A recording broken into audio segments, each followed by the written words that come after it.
Chapter 1252. Black Cat finished her strawberry cake. She jumped onto Jang Young-ho's shoulder and reached out her paw in a certain direction. Meow, Black Cat called out. Jang Young-ho drank the last mouthful of liquor and said, "Let's go." Gu Qing-shan and Yi Fei Li stood up and followed Jang Young-ho to the back door of the bar. Guests, a waiter politely walked up to the door. "The apocalypse outside is still ongoing. What kind of service would you like?" Jang Young-ho looked at Black Cat. Black Cat pointed at the door with her paw and resolutely said, "Meow." Jang Young-ho replied, "We want to leave from this door," the waiter replied. "You might not know this, but to leave from this door, you need the permission of the law of chaos. Is that so?" Yi Fei Li handed him a gold coin. "Please tell us the details," he said.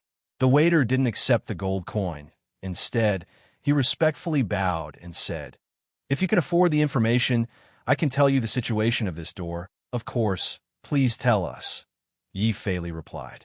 The waiter walked up to the door, put his hand on the handle, and said, "I'm a waiter of this bar, as well as an information broker, so when I put my hand on this door, the corresponding law will be a secret room." He pulled the door open. Sure enough, it was a secret room with a long table and 2 rows of chairs inside. "Please," the 3 of them followed the waiter into the secret room. The door closed. This place was extremely quiet, completely devoid of any noise from the bar. Then, as an esteemed guest of this bar, the first piece of information is free, the waiter explained. In this world where the apocalypse is constantly descending, the law of chaos has established numerous settlements in this world, and these settlements are the only places that can guarantee the safety of your life. For example, the Nightshade Bar. At this point, the waiter went silent. The 3 of them waited for a bit before understanding. That was the end of the first message. Yi Fei Li took out a bag of gems and threw it on the table. "Please continue." The attendant picked up the gemstone bag and weighed it in his hand. "The conditions to enter each settlement are different, but as long as you enter one, you can live there for a long time. If you want to leave a settlement, you must pass through the chaos gate of the settlement before you can head to the next place." The waiter shut his mouth again. The 3 of them waited for a while before they reacted. However, this kind of information was indeed very precious. Yi Fei Li threw out a large chest filled with ancient gold coins and various colored gems, which fell to the ground with a clatter. Gold coins and gems jumped out and rolled all over the ground. "Tell me everything you know in one go," Yi Fei Li said. The attendant's brows twitched uncontrollably as he looked at the treasures on the floor. "When you want to leave your settlement, place your hand on the Chaos Gate, and the gate will know where to send you," he continued. "However, the Chaos Gate will issue a bet for each person. Only by winning the bet will you be transported to the next place by the Chaos Gate. By the way, there are actually many dangerous settlements in this world. The Nightshade Bar is a very good place. It's very safe. There is no need for you to leave," Gu Qing-shan asked. "What do we need to bet for that bet?" The waiter smiled. "Your lives, of course," Gu Qing-shan then asked. "Have you been to any other settlements?" The waiter shook his head. "I haven't. I signed a 1,000-year service contract with the bar in exchange for its protection." "You need to understand, not everyone is as rich as you are," Gu Qing-shan asked. "Wealth is the pass to the bar. What about the other settlements?" The waiter replied. "The other settlements don't necessarily care about wealth. They have even stricter entry requirements. If you don't meet the requirements, there is only one way to enter, which is to sign a contract like I did and serve the settlement for a long period of time. If you can win the bet, you need to be mentally prepared, understood." The 3 of them came out from the secret room. The waiter didn't stop them. Gu Qing-shan placed her hand on the Chaos Gate. In an instant, lines of gray text appeared in the void before the 3 of them. "Due to your immense wealth, you found the way to pass as quickly as possible. Mortals on the apotheotic combat, you will face 2 bets, which are respectively an interrogation, a battle to the death, and an assassination. Your bet is your life. If you win, you will be able to pass. If you lose, you will immediately lose your life. The bets shall now begin." The gray text slowly faded away. A monster with a long tail, 2 horns, and 4 hooves appeared in front of the 3 of them. Tightly bound to the ground, it looked up and spat at the 3 of them. "I won't tell you anything," it roared. The 3 of them went silent. Their gazes became a bit strange. This guy, Dash Yi Fei muttered. It looks like, Gu Qing Shan hesitantly said. Looks like a bull, Zhang Young-ho asked. New gray text appeared in front of their eyes, frowny face, first round. Interrogation. This is a primordial ox expert who doesn't fear death. You must interrogate it to find out its motive and goal for infiltrating the Great Gate world. Time limit. 1 hour. Gu Qing Shan cheerfully said, Primordial ox. I'll handle this, no, Zhang Young-ho replied. If we use that ability of yours, we'll definitely be able to pass this round. So we need to preserve the chance for you to gain supernatural powers. What do you mean? Gu Qing Shan asked. I'll give it a try first. If we can solve the problem without using supernatural powers, we'll be able to save time, Zhang Young-ho said. Very well, Gu Qing Shan retreated. Zhang Young-ho took a step forward and rolled up his sleeves. Interrogating can also be considered my specialty. He ignored the ox monster's reaction and began to slowly touch its body. The atmosphere changed. At the start, when the three of them challenged the Chaos Gate, quite a few people gathered around in interest to see what was going on. But now, Zhang Young-ho was touching a monster. Everyone's gazes became strange. Zhang Young-ho didn't care about what the others were thinking as his hands slowly moved along the monster's body. Hey, old Zhang, what are you doing? Yi Fei couldn't help but ask. Zhang Young-ho was fully focused on touching it as he casually replied, Primordial ox, they're a bit different from modern oxen.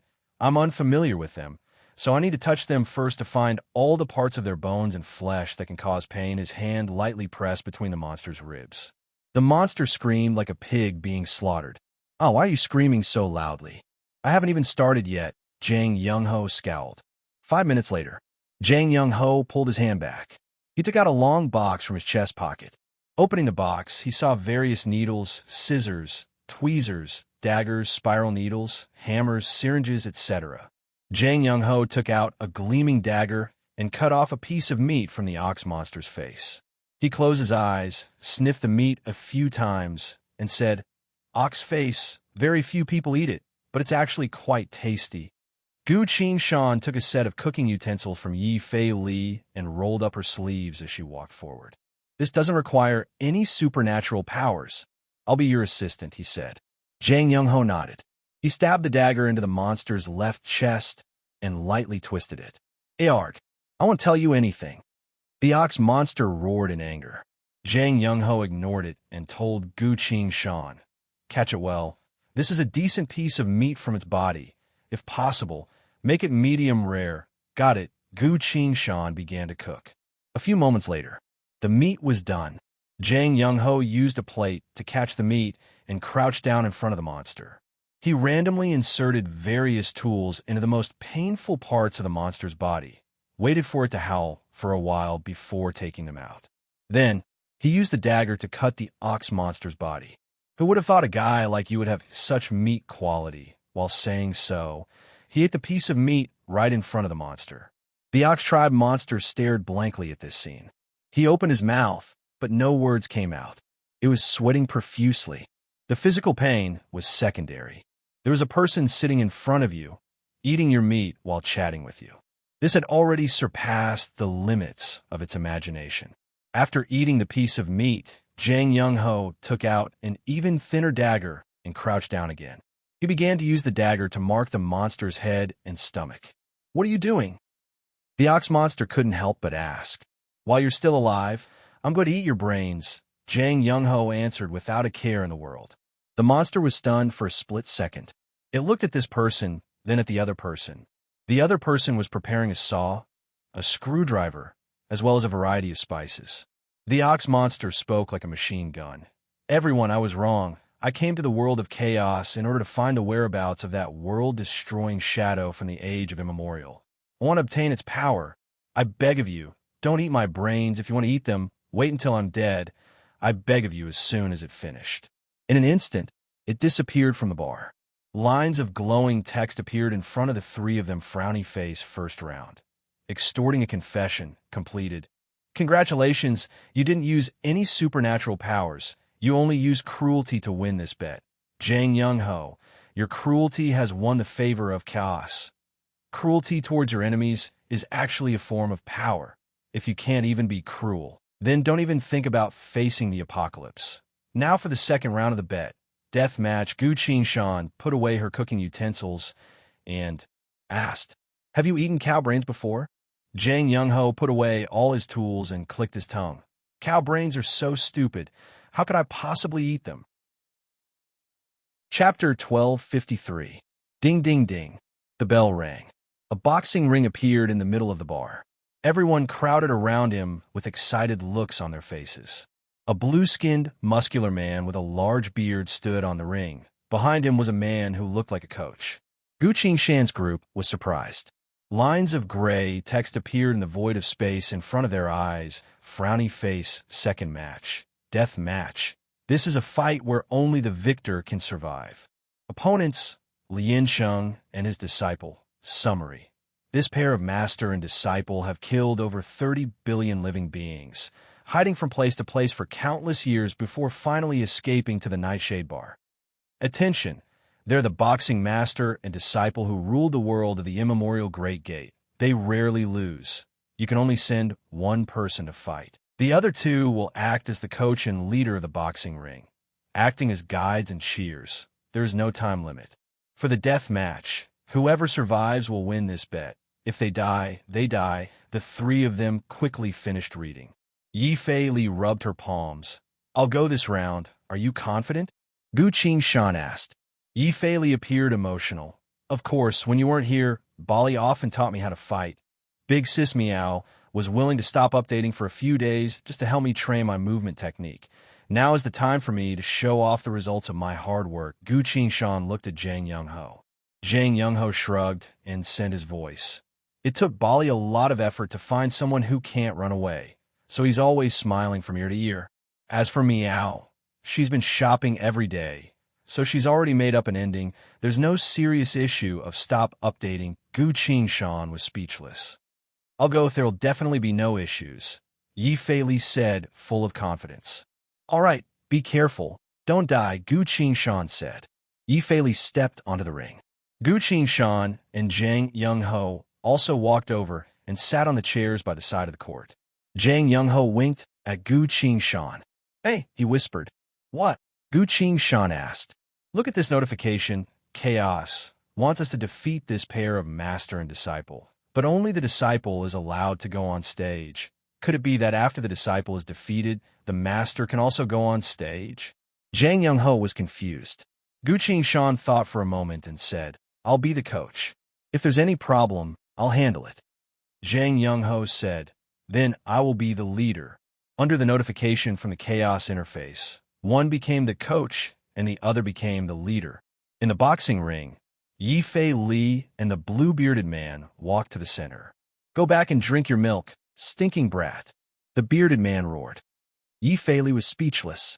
He silently took out a handkerchief from his pocket and wiped the spittle off the other party's face. Ding ding ding. The bell rang again. One of the attendants acted as the referee and shouted, "Death match begin." A bright red glow appeared around Yi Fei Li's body. He charged straight forward, punching. The bearded man's eyebrows twitched. This brat's movements are quite fast, and his punches are quite interesting. He roared, didn't dodge, and threw a punch at the same time. Both sides didn't try to defend. Both punches struck each other's faces. Bam! With a dull sound, Yi Fei Li was sent flying. On the other hand, the bearded man had a few deep gashes on his face. Yi Fei Li's punches weren't as heavy as his. Instead, they were full of sharpness.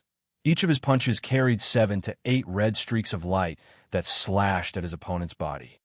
"This is boxing, not daggers. You sissy," the bearded man shouted.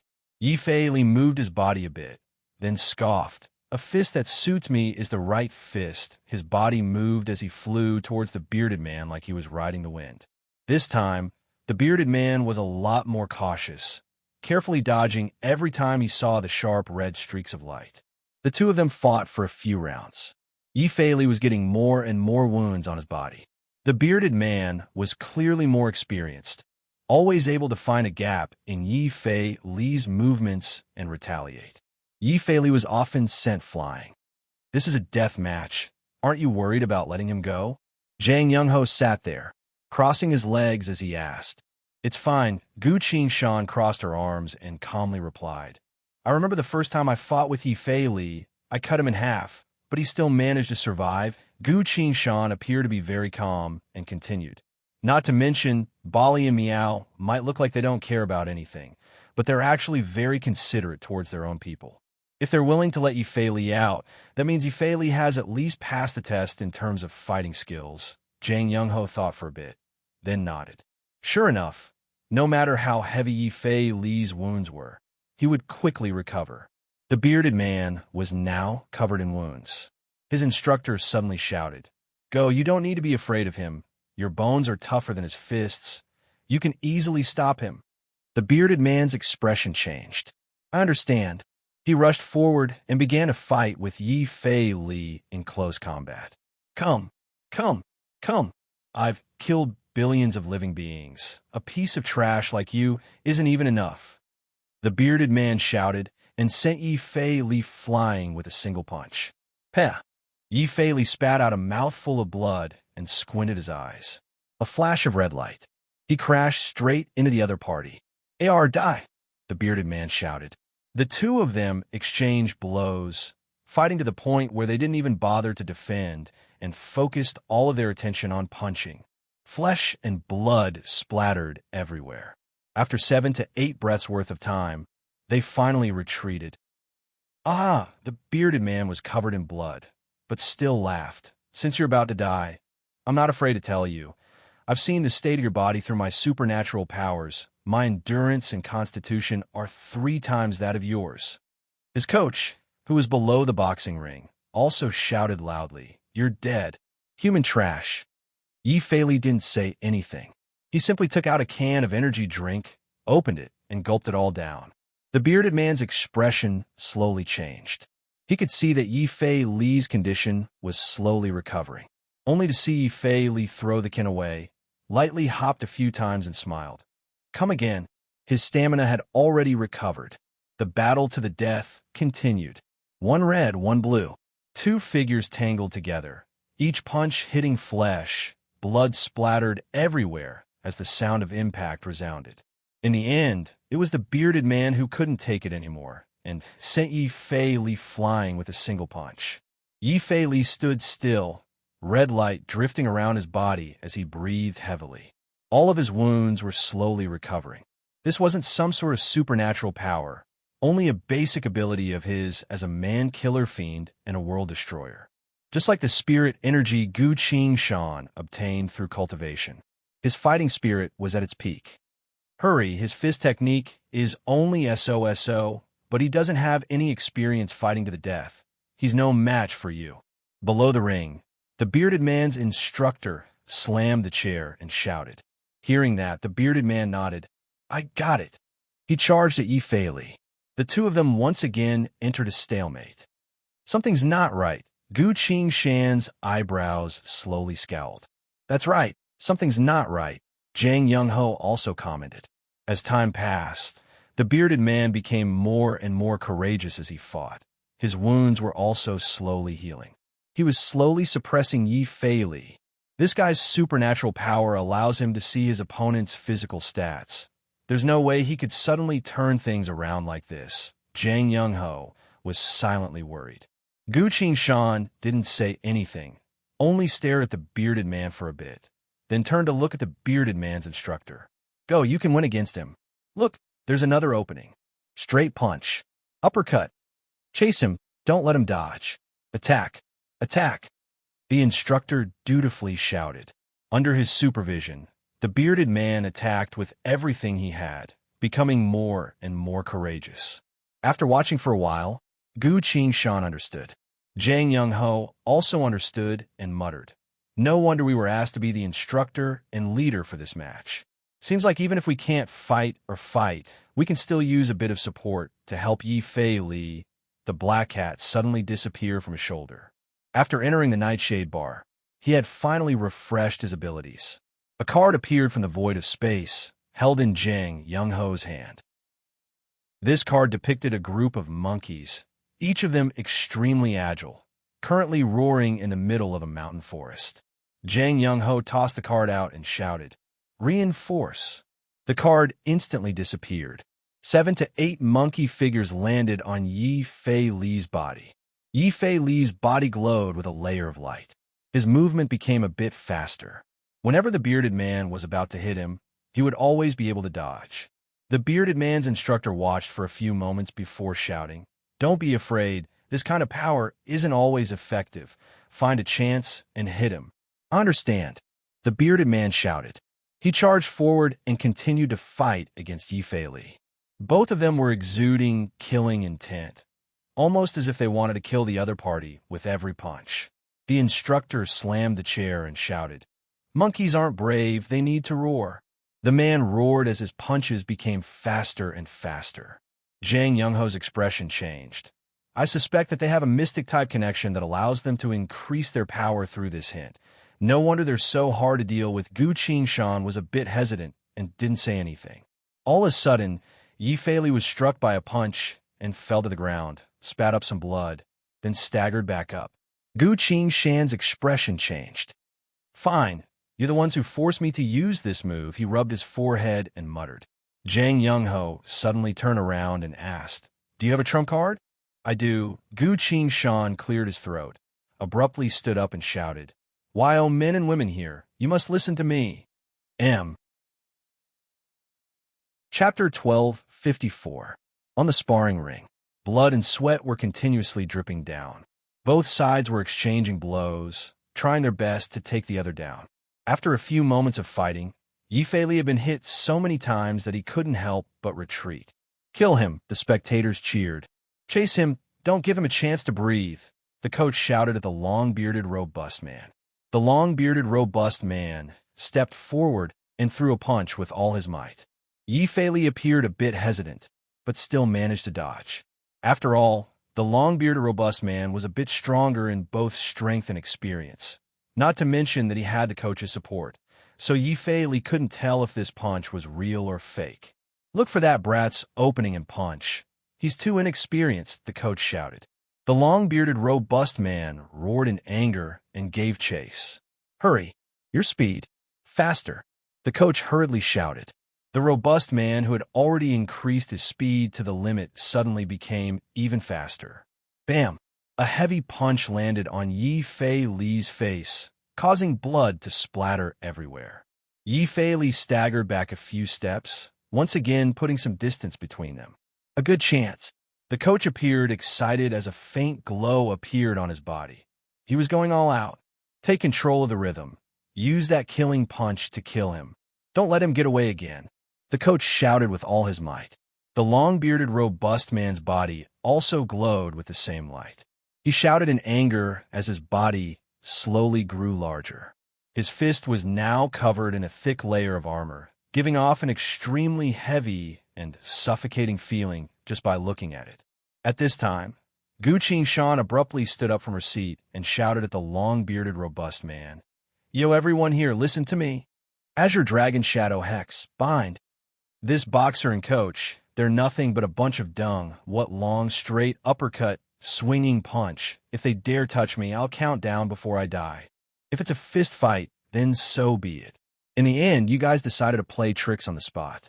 The world is unfair, and the world is chaotic. Come at me with the same trick. With the sword in hand, I'll use my words to deal with you.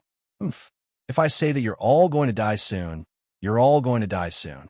Even if the order of chaos and the 6 paths of apocalypse come to this world together, even if the road ahead is going to be bumpy and dangerous, even if our fates are destined to be filled with twists and turns, we have swords, spears, and fists in our hands to sweep through everything before us.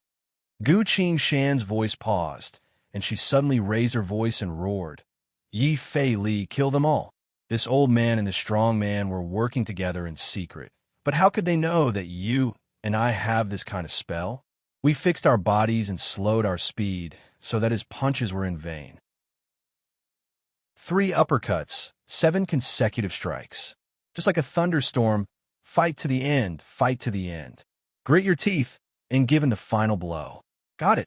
Yi Fei Li suddenly spread out a pair of scarlet wings on her back. Her fists were shrouded in red light. and a few sharp light thorns grew out of them. Ar die brat, the long-bearded man roared. Yi Fei Li crouched down and slammed both fists on the ground. Boom! The entire bar trembled. The long-bearded man's body flickered. This is the moment.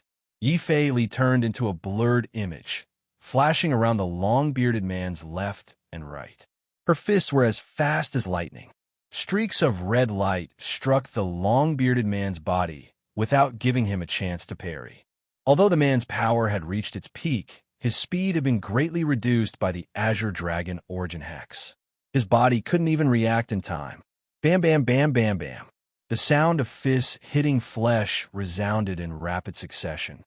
Aya! The red light around Yi Fei Li's body converged on her fists and struck the man's chest. The man was knocked to the ground, rolling on the ground until he fell out of the ring. No!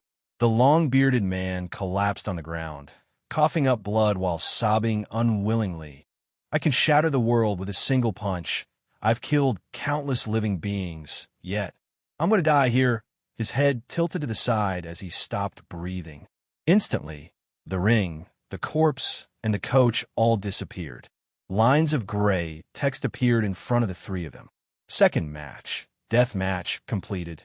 Congratulations, your teamwork and cooperation allowed this death match to end in victory. When the other party ignored the rules of fair competition, you sharply noticed it and quickly cooperated, using even more despicable methods to obtain victory.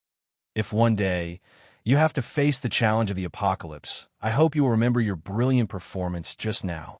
Against the apocalypse, you must resort to any means necessary in order to be able to win. Now, let's proceed to the third match. Assassinated, a flash of light descended, enveloped the three of them, and took them away from the bar. Smoke filled the air. Occasionally, the sound of explosions could be heard from within the city of steel. Fighter jets were flying between the skyscrapers. Tanks, troops, militia, all of them had formed a formation, unleashing their full firepower. Screams, screams, screams, explosions. The entire world had fallen into chaos. Gu Qingshan, Zhang Youngho, and Yi Fei Li were walking out from a large supermarket. Yi Fei Li grabbed a bottle of iced water and gulped it down in one gulp. What's going on? He breathed heavily. I don't know. Seems like a very outdated technological civilization, Zhang Youngho replied. It seems like they ran into some sort of apocalypse, right? Congratulations, Yi Fei Li. That person was quite strong, Gu Qingshan commented. Yi Fei Li was a man-killer fiend. Killing people can make you stronger. That guy just now was very strong, but because he was inside the world of the Great Gate, his strength was suppressed, so he could only fight against Yi Fei Li at the same level of strength. So he died very unwillingly. Thank you. Unfortunately, my strength is suppressed right now, so I can't evolve right away, Yi Fei Li said. There's no need to hurry. We still have one more thing to do, Gu Qingshan told her. The three of them looked at the void of space. Lines of gray text appeared in front of their eyes, frowny face third round. Assassination. This is a clash between order and chaos. Opponents, all carriers of order. Summary. During this apocalypse, an order silently descended, attempting to help this world win against the apocalypse. However, in this era of stalemate between order and apocalypse, a natural-born deity of chaos was born. The order has noticed the appearance of that deity of chaos. It is currently mobilizing everyone to assassinate that carrier of chaos. Attention, that deity of chaos has yet to awaken. She is still very young, unable to resist this kind of worldwide assassination attempt. She could be killed by the carriers of order at any moment. Furthermore, the apocalypse has also noticed the appearance of that deity of chaos. It is doing everything it can to kill that deity of chaos.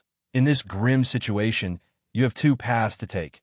First, you must protect her until she awakens. Second, you must think of a way to bring her out of this world and away from all threats. Only then will you pass. There's no time limit. Special warning. This is not a game, nor is it a drill. Everything that is happening in this world is real, and it is currently happening. You must save her. If that deity of chaos dies here, you will also die. Bookseller's House website. Chapter 1255. A large supermarket. It was a complete mess. Other than Gu Qingshan's group of 3, there were only 7 to 8 corpses lying here. The 3 of them observed them for a bit, then ignored them and seriously looked at the notifications that kept appearing in the void of space. To ensure that nothing goes wrong, Chaos had expended a lot of power to arrange your identities within this world's timeline and fate. You are the professionist of this city who had just awakened not too long ago. Normal people might not recognize you, but your information is in the hands of humanity's upper echelons, so they won't be suspicious of you. Treasure your identities and act cautiously. After reading through, the 3 of them exchanged glances. Chaos spent so much power. This quest seems a bit difficult, Jang Young-ho commented. Ting! The gray text appeared again, followed by a notification frowny face before the era of chaos had fully descended. A natural-born deity of chaos had already appeared. This is an unforeseen situation. Due to how important this matter is, the era of chaos cannot mobilize too many people, nor can it cause too much of a commotion, so the 3 of you can only act silently. To avoid drawing the attention of other entities, your strength has been restricted to your current level. Chaos is currently granting you power. Please wait for 3 seconds. 3, 2, 1. Your extraordinary powers have been unsealed and are all usable. From now on, all of your personal items have been infused with sufficient power and can be used again. A sword flew out and circled around Gu Qingshan a few times. I suddenly woke up. Luo Bingli's voice came from the void of space. The 6 Paths Great Mountain Sword also appeared from the void of space. Shanu happily exclaimed, "That's great. With you here, Gongzi will feel a lot less pressure from now on." What happened? Luo Bingli asked. The 2 flying swords whispered to each other, then quickly disappeared into the void of space again. Jang Young-ho was confused. Why are all your sword spirits female? The Earth Sword and Chao Yin Sword flew out and circled around Jang Young-ho's neck in an unfriendly manner. I was wrong. So there were 2 real men. Hero, Jang Young-ho quickly said. Only then did the 2 swords slowly fly back and disappear into the void. Gu Qingshan smiled and shook her head without saying a word. Yi Fei commented, Chaos has invested so much, it seems like we'll have to go all out. Yeah, even if it's to save his own life. That's probably the only way, Gu Qingshan said. Jang Young-ho straightened his expression and reached out his hand to draw cards from thin air. Soon, he had a full hand of cards. Yi Fei listened attentively. The souls are all crying. The enemy is quite strong. We have a chance this time, he said. What is the enemy? Gu Qingshan asked. Yi Fei listened for a while longer, then said, It seems to be some kind of world-destroying disaster. It can bestow new power to other living beings and develop their intelligence. The people of this world call it the disaster of the 5 elements. The disaster of the 5 elements, Gu Qingshan muttered. Before he could think too much about it, lines of gray text suddenly appeared in front of his eyes. Frowny face, attention. Apotheotic combat, Challenger Gu Qingshan. You've saved many worlds and countless living beings, but this is a secret mission that directly concerns your survival. So your primary objective is to find the unawakened deity of chaos, not to save the world. Gu Qingshan sighed helplessly. He randomly picked up a bar of chocolate from the supermarket shelf, munched on it, and said, Ing Hao, let's start looking for the target. Jang Young-ho put the stack of cards into his pocket, then tapped the ground with his hand. The black cat leapt out again. Precious, we're looking for someone this time, Jang Young-ho gently said. The black cat shrunk a bit and hesitantly called out, Meow, meow, meow, meow, meow, meow, meow, meow, meow, meow, meow. I want to eat convenience food, no? Wait a minute. This is a supermarket. He ran straight to the shelf, tore open a bag of dried fish, and happily munched on it. The 3 of them exchanged glances. There shouldn't be any more accidents this time. Jang Young-ho sighed in relief and said, Seems like we'll have to wait here for a while. Yi Fei also took a bar of chocolate, munching on it as she commented, From the looks of this shelf, they seem to have quite a bit of food. That's right. And they even have chocolate. Jang Young-ho lit a cigarette and said, "It must be the power of order. Otherwise, food and other resources would be very scarce in an apocalypse," Gu Qing-shan commented.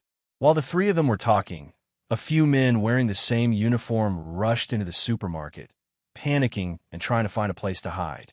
They didn't think there would be people in the supermarket, so they raised their guns in surprise.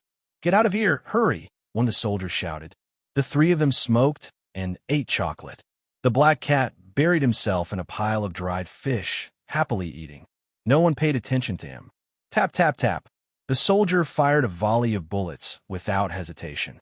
A bright red light manifested in front of the three of them, blocking their path.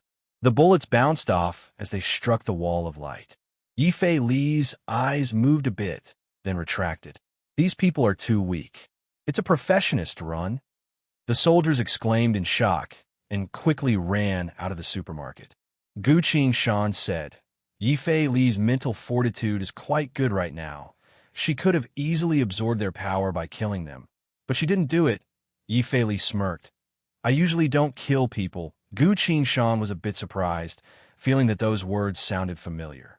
Dong! Dong! Dong! The ground began to shake intensely, as if something was attracted by those people and was chasing after them. No wonder these people forced Gu Qing-shan's group to leave, followed by a series of desperate screams. The area around the supermarket became silent. Dong! Dong! Dong! Dong! The shaking slowly faded away. A few moments later, a man dressed as a military officer flew towards them. "Which division are you from?" The man observed them and asked. The three of them also observed him. This person's body had some special energy fluctuations, and it was obvious that he was a transcendent. A few lines of text also appeared on the chaos. UI, frowny face, be careful. This is an order, carrier. Your chaos. UI will soon be hidden. It will be reactivated after this rescue mission is completed. Description: Chaos isn't afraid of order, but this time you must be extremely cautious. Special note: this is the last of the 3 bets. After you win, you'll be able to bring the deity of chaos back to the Great Gate world. She will join your team and help you fight against your opponents. After displaying the text, the UI retracted with a ho and disappeared from their sight. "I think chaos is a bit too cautious," Yifei Li sent her voice. "This means that the unawakened deity is very important to it," Gu Qing-shan deduced. "Hello, we're civilians." Jang Young-ho waved his hand to the military man. The man squinted his eyes, took out an electronic device, and scanned the three of them. Reading the text on the device, he was surprised. "So you're professionists of this city, and you've only just awakened. Very well. I hereby announce that you've been recruited. Immediately follow me to stop the elemental calamity." "Got it," Gu Qing-shan replied. The man appeared surprised. "I didn't think he'd be so easy to talk to." However, this was their city, their home, so this reaction was normal. "Let's go take a look at what's going on in this world." Gu Qing-shan sent her voice to the other two. The two of them understood in unison. Jang Young-ho grabbed a handful of dried fish and picked up the black cat. The three of them followed the lion outside. In the sky, fighter aircrafts and a few sprites of light were chasing each other, occasionally attacking each other, fighting intensely. The human troops on the ground were being routed. The soldiers were panicking and fleeing. All sorts of heavy weapons and destroyed tanks were strewn all over the battlefield. The man didn't care about that and led the three of them towards the place where the battle was the fiercest. "Outdated technology. I don't even have mechs. Otherwise, we might be able to show off a few things." Jang Young-ho sent his voice to Gu Qing-shan. Gu Qing-shan nodded. She saw a man's corpse on the side of the road with a bow and a quiver of arrows next to him. This was a technological world, yet someone was still using such a weapon, so it must be quite powerful. Gu Qing-shan waved her hand and took the bow and arrows. Last time in Heaven Pillar World, the incomplete world spirit had also taught him a few top-notch archery techniques, but he never had the chance to use them. "You know how to use a bow?" the man asked. "I've learned a bit," Gu Qing-shan replied. "This is the equipment of a high-ranking military officer. After this campaign is over, you must hand it over." the man said with a serious expression. Got it, Gu Qingshan replied. The four of them suddenly looked forward at the same time. Every sound in the vicinity had gone silent, as if all those who ran away had died. Dong, dong, dong. The sound of heavy footsteps could be heard. A lion as tall as 3 people was walking towards them from the corner of the street. Wherever it went, the concrete ground turned into yellow dirt. The 3 of them exchanged surprised glances. This lion was able to alter the basic structure of this world. This wasn't something that could be achieved by simply controlling the 5 elements. Be careful, Yellow Sand Lion Emperor, an earth elemental monster, very powerful. The man spoke with a serious tone. Magical energy surged from his body and manifested as a blue wind spirit. Cover me, he shouted. Together, Gu Qingshan told the other 2. The lion abruptly opened its mouth and roared in a deafening voice. Humans, you will die here. Bang! A gunshot was fired. At the same time, a bright red flash flashed before disappearing. Zhang Youngho swung his guns a bit before putting them back. Yifei Li stood still and continued to eat her chocolate. With a resounding bang, the lion fell to the ground. The man in uniform was shocked, looked at the 2 of them, then at the lion. The lion laid still on the ground. The man carefully walked forward to check the situation. The lion's eyes were already blinded by bullets, but its body was completely unharmed. There was a smooth cut on its neck. Only a bit of skin was still attached to its neck, which was why its head didn't fall off. The back of the lion's head was showing the tip of an arrow. The man in uniform thought of something and looked at Gu Qingshan in disbelief. He knew that the other 2 did attack, but what's with that arrow? Gu Qingshan lowered the bow and said, it opened its mouth too wide when it spoke. The man in uniform went silent for a while, then pointed at the bow in his hand. This bow is yours. More desperate screams came from the front. Let's go. The 4 of them stepped on the yellow sand and continued to run forward. After crossing 2 streets, they immediately saw another scene. A several 100-meter-long snake coiled around a skyscraper, looking down at the human camp. It spat out clouds of cold air and froze many people on the spot, leaving these people to gradually lose their lives in despair. I'm currently Foundation Establishment Realm. I can't fly, Gu Qingshan said. Then I'll do it. Zhang Youngho took out his light sniper rifle and said. As he was about to aim, a cat's meow came from his shoulder. Meow. Everyone looked at Black Cat, only to see that Black Cat's stomach was bulging, rubbing it while pointing its other paw at a certain direction. Chapter 1256. The 3 of them looked in the direction Black Cat was pointing, only to see that Black Cat was pointing at another street, where many soldiers were maintaining order and helping the civilians retreat from the city. A long line of people filled the entire street. Everyone was trying their best to suppress their voices as they quickly retreated. But there were too many people. No matter how fast they moved, they wouldn't be able to move that fast. Aside from that street, the professionists and enforcers of order at the front lines were doing their best to stop the monsters, giving the rest of the troops enough time to retreat. Over there? Or from that direction? Zhang Youngho asked. The Black Cat nodded. Meow. Yifei Li's body moved and flew over. Retreat. Several voices of reprimand came at the same time. These voices came from the soldiers who were maintaining order. Yifei Li was surprised and asked, why? Very quickly, a woman wearing a military uniform walked up and stared at him sternly. Professionists, hurry and fight. There are only civilians here. What? You want to hide among the civilians and escape? Yifei Li awkwardly retreated. The man in military uniform looked at the 3 of them and said, which direction do you want to go? That way leads to the military's temporary base. We need to kill these monsters first, otherwise no one will be able to leave this city. Gu Qingshan looked forward. The giant snake was coiled around a skyscraper, breathing cold mist at the professionists who were attacking it. Its vertical pupils occasionally glanced at the crowded street, displaying cruel, killing intent. If no one was there to stop it, it would most likely rush into that street and kill everyone there. That makes sense. Seems like we need to kill this snake, Gu Qingshan said.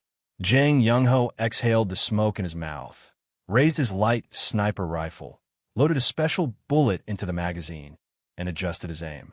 An autumn water-like blue sword appeared next to Gu Qingshan and spoke in a low voice. Gongzi, your current spirit energy is only at Foundation Establishment realm. You can't use us to fly. You can only use us to fight. Be careful, Gu Qingshan said. It's fine. They can attack. I can defend. Besides, I still have my bow and arrows. Besides, there's still me, Yi Feili said. He revealed a look of reminiscence and said, in a situation where everyone's strength is equal, the power of destruction and regeneration in my body can be used to go crazy. He took out the clown mask and put it on. Then, he turned into a streak of bloody light and soared into the sky. First blood, Zhang Youngho's voice resounded. Bang! A dull and booming gunshot rang out. The powerful recoil forced Zhang Youngho to take 2 steps back. Dust flew everywhere. The giant snake let out an earth-shattering hiss. A large hole was blasted open on the top of its head, and blood flowed out of the hole. The giant snake went berserk, spitting out cold mist all over the place. The professionist didn't dare to approach for a while. Gu Qingshan looked at the snake, then at Zhang Youngho, and asked, "Is that a light sniper rifle?" Zhang Youngho grimaced, rubbing his shoulder, and replied, "My strength is suppressed. I can't exert the true power of this weapon at this point." Yi Feili's frenzied laughter came from the sky. "Aha! There's a hole in your head, and you still dare to be so arrogant." The clown, the murder clown, flying in the air, he had been waiting for this moment. The clown suddenly sped up, turned into a streak of bloody light, and went straight into the hole on the giant snake's head. The giant snake froze for a split second, then abruptly tightened its body. It could be seen that it was in extreme pain. The skyscraper was snapped in half, falling to the ground together with its body. Bam! The snake's head exploded, bursting out layers upon layers of bloody mist. The clown walked out from the bloody mist, elegantly bowed to Zhang Youngho, and spoke. "I'll take the first blood. Consider it an excellent assist." Zhang Youngho shrugged helplessly. The man next to the 3 of them stared blankly at the giant snake's body, couldn't help but cough loudly, and said, "You 3, experts, let me reintroduce myself. I am Major Leader Jun. Since you're this strong, I won't hide it from you." Countless apocalyptic monsters are gathering outside the city, preparing to wipe out everyone in the city in one fell swoop. Gu Qingshan said, "The people who are retreating over there, they can indeed retreat to the army's temporary base, but the army is also surrounded by the monsters inside the city." Li Dejun replied. "Roar, Arg, who killed the Snake King?" From not too far away, a deafening roar resounded. Li Dejun's expression changed.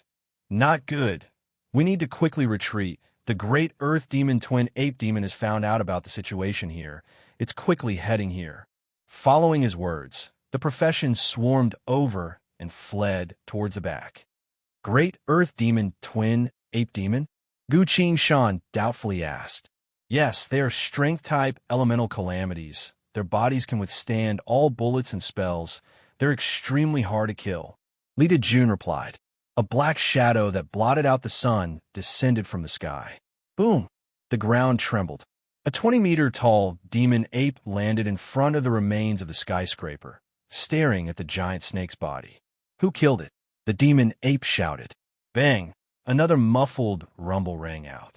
The demon ape took a step back and abruptly looked at Zhang Youngho.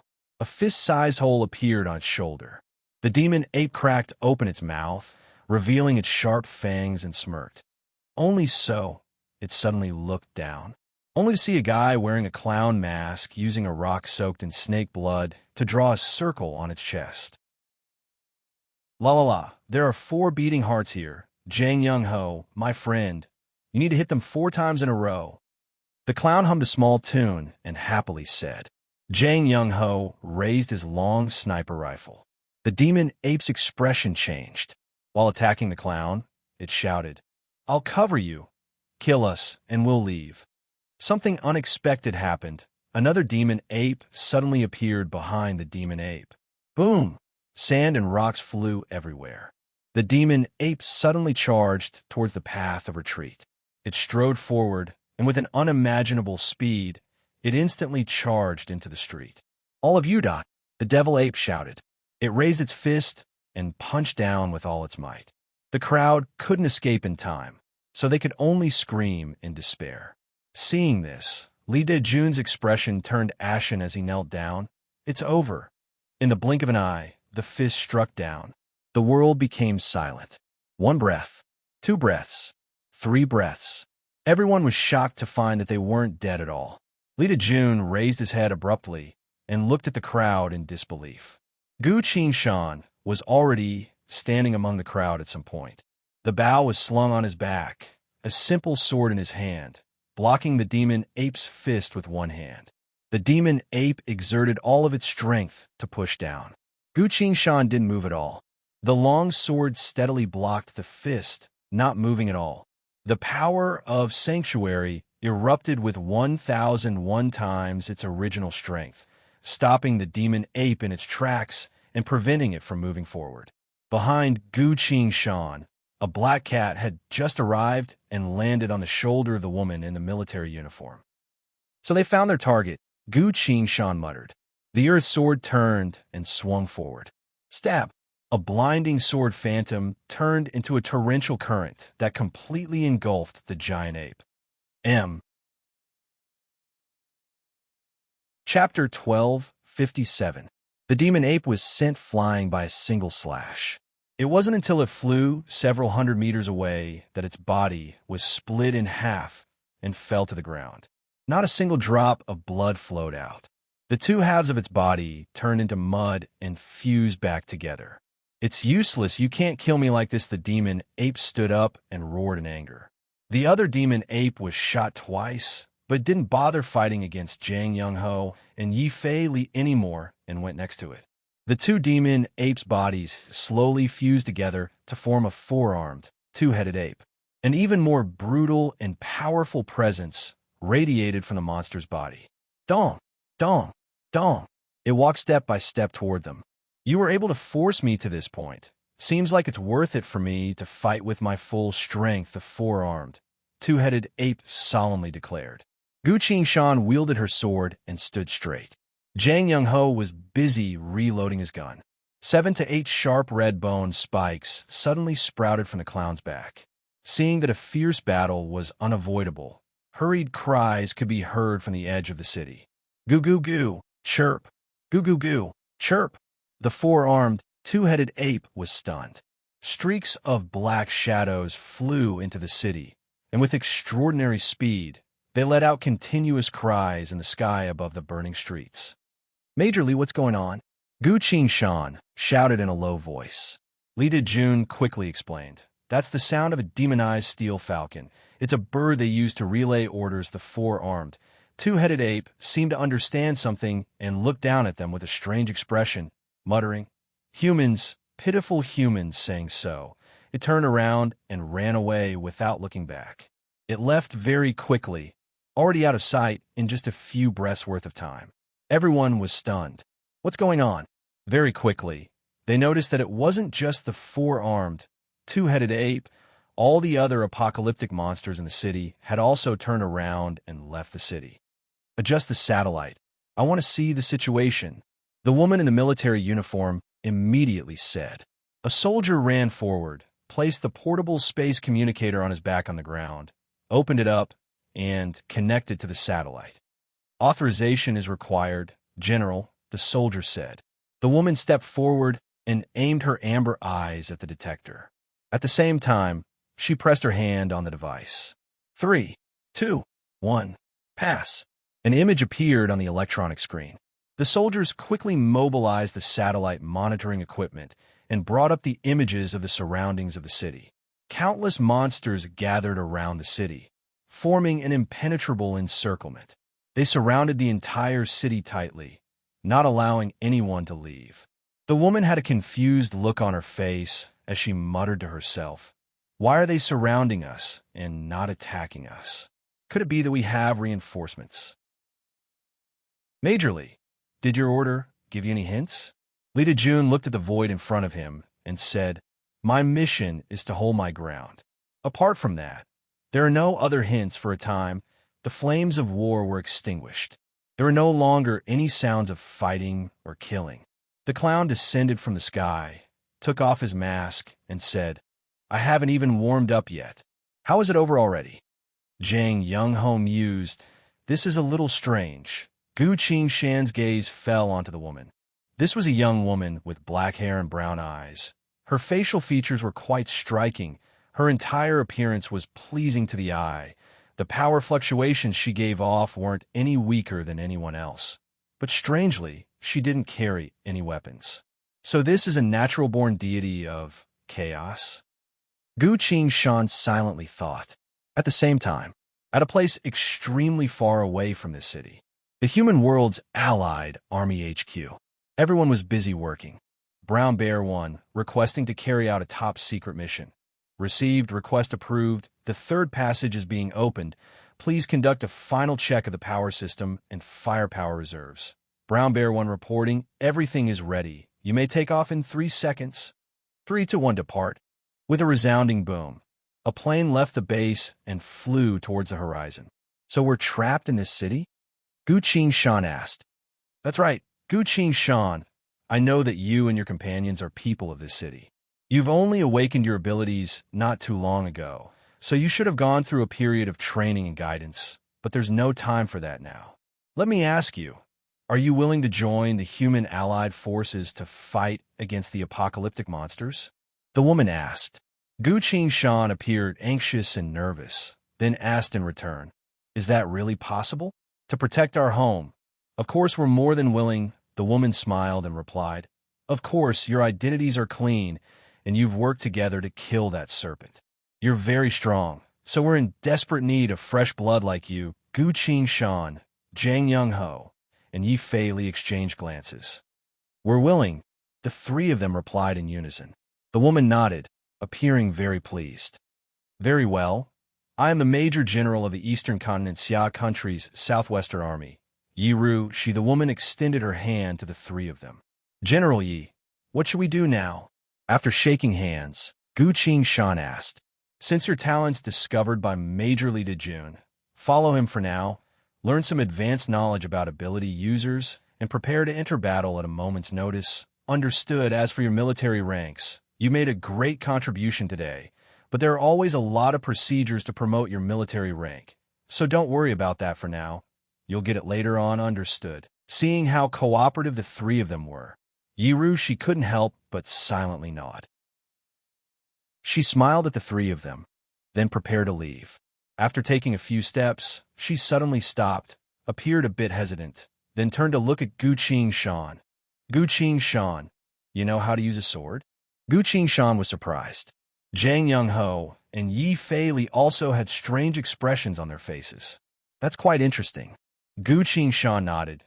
"This humble one has been learning the sword for quite some time now, so I'm quite familiar with a few basic techniques." Li Dejun asked, "That sword of yours, can you let me take a look at it?" The three of them froze. Yiru, she also felt a bit embarrassed and shook her head. "My apologies, I was being rude." After saying so, she left. Gu Qing-shan was a bit surprised. A wondrous feeling filled his mind. "I feel like I've experienced something like this before." At this point, Li Dejun hurriedly returned with 4 portions of special warfare rations, then handed 3 portions to the three of them. "We still don't know what's going to happen next, but let's eat first, then rest up and wait for further orders." Li Dejun opened his portion and began eating. "Understood," the three of them replied in unison. A large number of civilians were still slowly moving. Their destination was the military's temporary camp. Gu Qing-shan, Jang Young-ho, and the other soldiers remained at the center of the ruined city to eat. Gu Qing-shan tore open a simple bag of food and checked the contents inside. This single portion of special warfare rations contained self-heating braised beef rice, cold stewed pea meat, marinated goose meat, sweet cake, compressed biscuits, fruits, chocolate, tea bags, coffee, sugar, salt, and even a packet of cumin powder. Yi Fei-li and Jang Young-ho also tore open the packaging. "I say," Jang Young-ho joked, "if it weren't for those monsters, I'd really feel like we've entered a military club." Gu Qing-shan picked up a spoon and began to eat. "Major Li, What kind of weapon does General Yi use? He asked while eating. You're so powerful, barehanded. Lita Jun praised. Barehanded? That's impressive, but what's the most impressive thing about our allied human army? Gu Qingshan continued to ask. Lita Jun opened his eyes wide at him and naturally answered, Carriers of order, professionists, both of them are the strongest against monsters. That's not it. Gu Qingshan smiled and said, I'm asking about the technological weapons used before the apocalypse. Ah, that I say, Xiaogu, I don't even know that? Lita Jun appeared doubtful. Gu Qingshan lowered his head. I haven't studied much. I started working in the fishing industry when I was 12, so I don't know much. Lita Jun looked at his disappointed expression and felt a little embarrassed. Huh. It's fine if you haven't studied much. Since your abilities are so impressive, you can learn by yourself from now on. Now that I think about it, the most powerful thing we humans have is naturally the nuclear bomb. Gu Qingshan asked in confusion. Why don't we use the nuclear bomb to destroy those monsters? It's useless. Lita Jun lowered his voice. Those scientists said that there's some sort of power suppressing them. They said that with our current technology, it's impossible to understand the reason behind it. In any case, it's useless against the monsters. That's right. That's exactly it. So we still have to rely on us carriers of order. He looked at the three of them and added, and you professionists, Gu Qingshan, Zhang Youngho, and Yi Feili exchanged glances. Indeed, this is the same as my homeworld. Powerful technological weapons can't be used. Zhang Youngho whispered. Impartial goddess seems to have found something. Liao Xing knows about it, Gu Qingshan replied. With the current situation, there's no way to contact Liao Xing. At this point, a few soldiers carrying communicators on their backs ran over and saluted. Major Li, the signal has been cut off. We don't know where the problem is. Please come and take a look. Where's the signal cut off? Lita Jun asked without looking up. The entire city, we've tried many times just now, but there's no way to contact the outside world. The soldier's voice carried a bit of fear. What? Go. Quickly. Lita Jun tossed the military ration away, stood up, and left with the communicators. Gu Qingshan, Zhang Youngho, and Yi Feili silently finished their meal, but Lita Jun still hadn't returned. It was already nighttime. Gu Qingshan suddenly said, I feel a bit uneasy. Zhang Youngho also said, Me too. He showed them his arm. The hairs on his arm all stood up. I only feel like this when I'm in a life-or-death situation, Zhang Youngho replied. Yi Feili sighed. Why can't I feel anything at all? I'm just thinking about something. Why is that Yi Rushi interested in your sword? Do you have any idea? There was a time when I also wanted to obtain a sword. So I was in a daze, Gu Qingshan replied. Gu Qingshan's thoughts moved. I only awakened because I obtained a Qian Shi sword. Awakened? Could it be that Yi Rushi is the same? She needs to obtain a sword in order to awaken her identity as a deity of chaos? Gu Qingshan asked the void of space. Did any of you feel anything just now? The swords didn't respond. Only the Chao Yin sword let out a clear chime. She was looking at you. Gu Qingshan was surprised. The Chao Yin sword let out another chime. Gu Qingshan slowly scowled. Why is Yi Rushi only looking at a single sword? What did she sense from the Chao Yin sword? Yi Feili then said, Let's not talk about the sword for now. Since we found her, what do we do now? Either we help her awaken, or we take her away, but both of these options require us to gain her trust first, Zhang Youngho replied. Gu Qingshan released her inner sight to scan the surroundings. Everything was calm. Yi Rushi was standing together with the other two generals, discussing something with a serious expression. In front of them, the signal soldiers were all trying to contact the outside world. Lita Jun was lying in front of a machine, busy dismantling its outer shell. This feels a bit strange. Monsters surrounded the city. Communication was cut off. The four-armed, twin-headed ape abruptly retreated. Where exactly did it go wrong? Unfortunately, there's too little information to be able to determine anything. Gu Qingshan pondered for a bit, then stood up and said, Let's go. We're going to take a look at the giant snake's corpse and look for clues. Night had fallen. The plane was quickly flying under the cover of the night. Occasionally, a few small-scale apocalyptic monsters would fly up to check the situation, then quickly fly away. Very rarely, they didn't attack the plane, but instead seemed to be escorting it. On the plane, the pilot's communicator was turned on, making his final report. Brown Bear 1 has entered the furthest range. Attack may commence. Awaiting instructions, a voice resounded from the communicator. Attack authorized. Understood. The call ended. The pilot turned on the fire control system, took a deep breath, and muttered, "May God protect those innocent people." He pressed the blinding red button. A tactical nuclear missile left the plane and whistled across the sky, heading for a distant city. Chapter 1258. Gu Qing-shan, Zhang Young-ho, and Yi Fei-li were crouching in front of the giant snake's corpse. There were a few researchers collecting specimens, as well as a few soldiers guarding them. But since Gu Qing-shan's group of 3 were professionists, as well as members of the military, they naturally didn't face any trouble due to the unspoken rules. Letting these professionists come into contact with apocalyptic monsters would help them overcome their fear and to discover the monster's weakness, allowing them to better deal with danger in future battles. This was common sense. Yi Fei-li put her hand forward. He dipped her hand into the giant snake's blood and lightly licked it. The blood is filled with power, seems to be magic type, but there's something more to it than that, he said. He was the only one who dared to do such a thing, because his body wasn't afraid of being corroded by other things. Gu Qing-shan manifested a few sword chi and cut off a piece of snake meat. "Can it be eaten?" Zhang Young-ho gulped. "Didn't you just eat some military rations?" Gu Qing-shan put the snake meat in her hand and carefully observed it. "I don't care about the snake meat.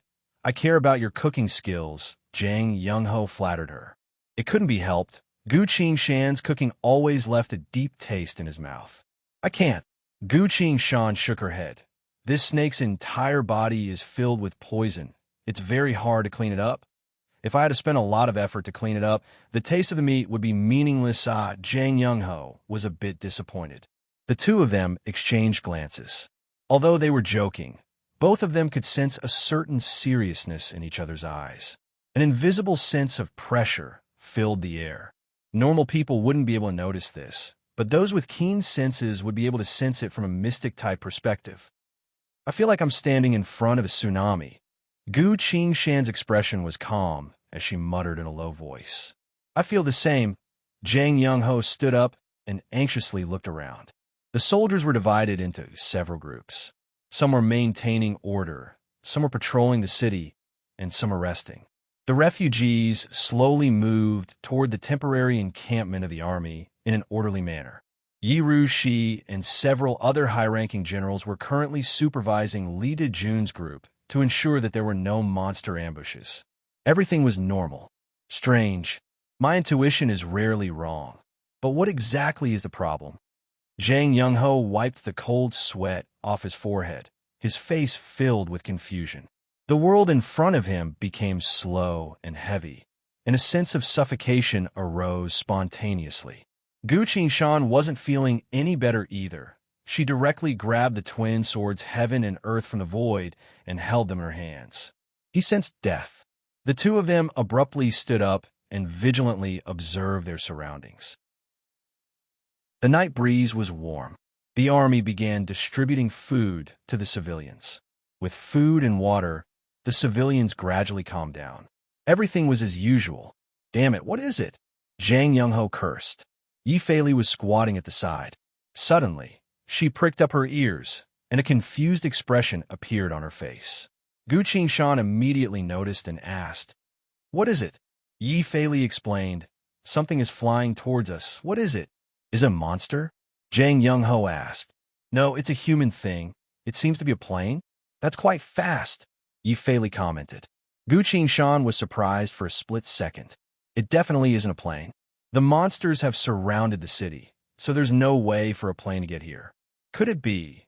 The great demon ape's words resounded in his ears again. "Frowny face humans, deplorable humans. Just a second ago, this apocalyptic monster was about to engage in battle, but suddenly gave up on assassinating Yi Rushi and calmly retreated. Deplorable." This word, in that split second, Gu Qing-shan's expression abruptly changed. The air slightly trembled. A faint whistling sound could be heard from deep within the sky. 10 seconds. No, it's too fast. -7 seconds. I only have 7 seconds. Gu Shan couldn't care less about anything else. Inghao, I think it's a nuclear warhead. He roared, grabbed the Earth's sword from the void of space, and stabbed it into the ground. Secret art, drawn shadow. Countless black sword images abruptly bloomed, pierced through the reinforced concrete ground, and continued to dig downwards. At this point, Jang Young-ho also realized. Fuck, he cursed, raised his light sniper rifle, switched it to a larger scope, and aimed at the sky. 1 second. 2 seconds. Without hesitation, Jang Young-ho pulled the trigger. Bang! The dull sound of gunfire shocked everyone. Jang Young-ho was forced 2 steps back by the intense recoil, then fell down. Rumble, rumble, rumble. The ground trembled. As soon as Gu Shan's sword slashed down, countless panic screams resounded. Within a radius of 5 miles, soldiers, generals, researchers, and civilians all fell into the crater he created. Gu Shan's heart sank. Not enough. This isn't deep enough. He swung the Earth's sword again and stabbed it into the ground. Stop! Gu Shan. Yi Rushi's voice resounded. Due to how sudden it all was, quite a few people were wounded during the fall. Some of them even had their heads bleeding, their limbs broken. Yi Rushi placed an unconscious civilian on the ground. Her entire being was filled with rage. Her figure flashed and shot towards Gu Shan like a blurred image. Jang Young-ho tried to block her, but was blown away by the gray fog she exuded and crashed into the wall of the crater. Yi Fei-li released several dozen bone spikes to stop her, but she casually waved her hand to scatter them all. At this point, a sharp screech abruptly resounded from afar. Everyone looked up. At the end of the horizon, a ball of light, even more blinding than the sun, formed into a ball of fire that illuminated the entire city. The world became silent. Every military personnel's expression changed. A nuclear warhead. Why did it have to be a nuclear warhead? Gu Shan's expression turned stern. Although Jang Young-ho managed to hit the nuclear warhead, but that was a nuclear warhead. Gu Shan released his spirit energy and activated his sword seal. Secret art, torrent. Ar, get down there, he shouted.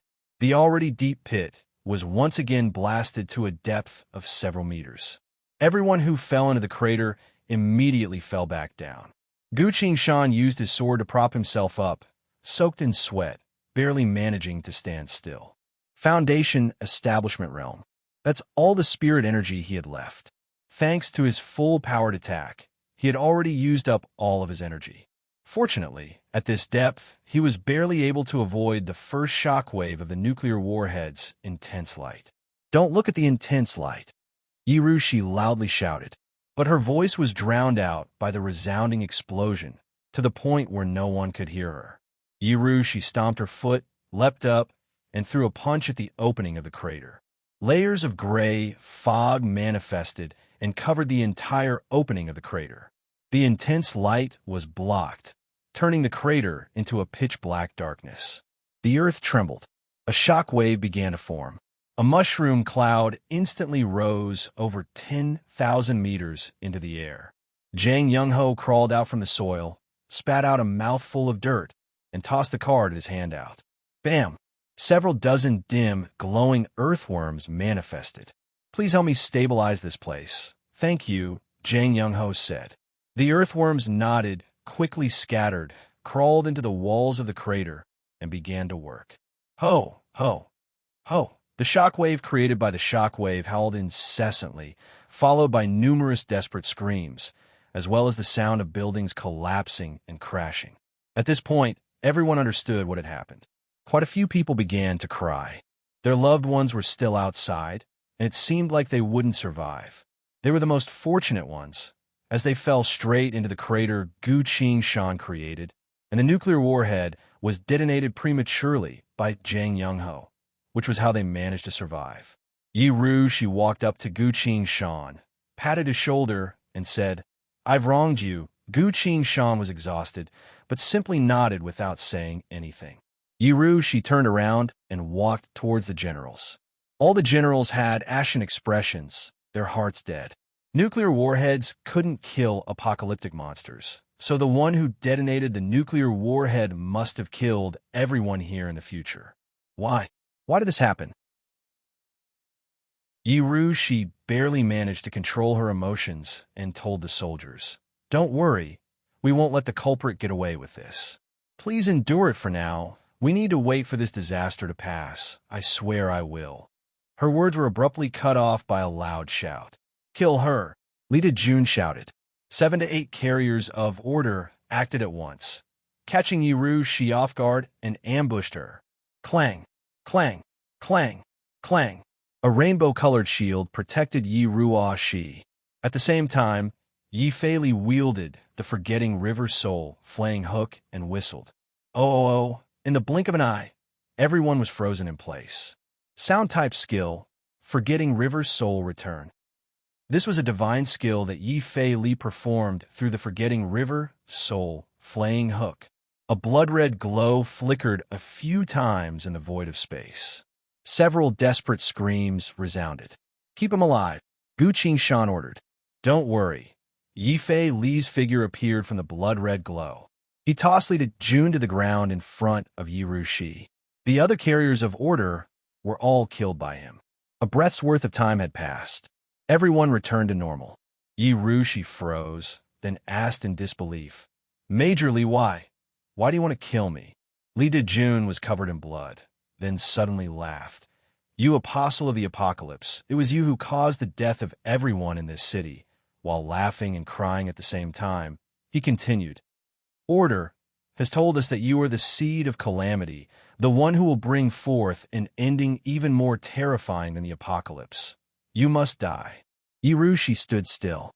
Her expression was extremely pale as she said, "I don't understand what you mean. I've always been fighting against the apocalypse, always standing on the front lines. Why do you want to kill me? Why?" Her voice became a bit shaky and unfathomable. "Stop pretending, General. Do you not remember what that gray fog of yours once caused?" Yiru, she kept her mouth shut and slowly lowered her head. Lita June stared closely at her and regretfully said, "Yiru Shi, you're too strong. If it wasn't to kill you, why would the Allied army have to resort to nuclear warheads? How regretful. You still managed to survive." He turned to Yi Fei Li, Gu Qingshan, as well as Zhang Yongho, who was controlling the earthworms to build a wall. It was these 3 people. If I could turn back time, I definitely wouldn't have tried to recruit them. Detestable. Detestable. Gu Qingshan received the can that Yi Fei Li tossed to him, opened the ring, and gulped it all down. He had recovered quite a bit of strength, stood up, and told Yiru Shi, "We don't have much time. The radioactive substance and dust will soon descend, and the monsters have already surrounded the city. We have nowhere to run. We need to quickly think of a solution." Yiru Shi stood still, completely motionless, as if her soul had been sucked dry. At another location, the human world's allied army HQ. The elites of humanity's upper echelons were gathered here. The nuclear warheads detonated prematurely. That source of disaster survived, someone said. "I've also received information from Order. Unfortunately, that's about it," another person said. Silence. No one said a word. After several breaths of time, someone finally said tentatively, "That's right. Then, should we carry out the follow-up plan?" Agreed. It can't be helped. This is the #1 priority of Order. Agreed. Indeed. If one isn't enough, then let's put a few more in. Agreed unanimously. Let's carry it out 3 minutes later. Fox Squadron, requesting to carry out a top-secret mission. Received. Request approved. Passages 3, 4, 5, 6, and 9 are being opened. Please check the power system and firepower reserves one last time. Report everything is ready. Understood. You may take off in 3 seconds. 3, 2, 1, depart. With a resounding boom, the entire squadron left the base and flew towards the horizon. Chapter 1259. Nightfall. 6 fighter jets were quickly flying through the sky. Their communicators all rang at the same time.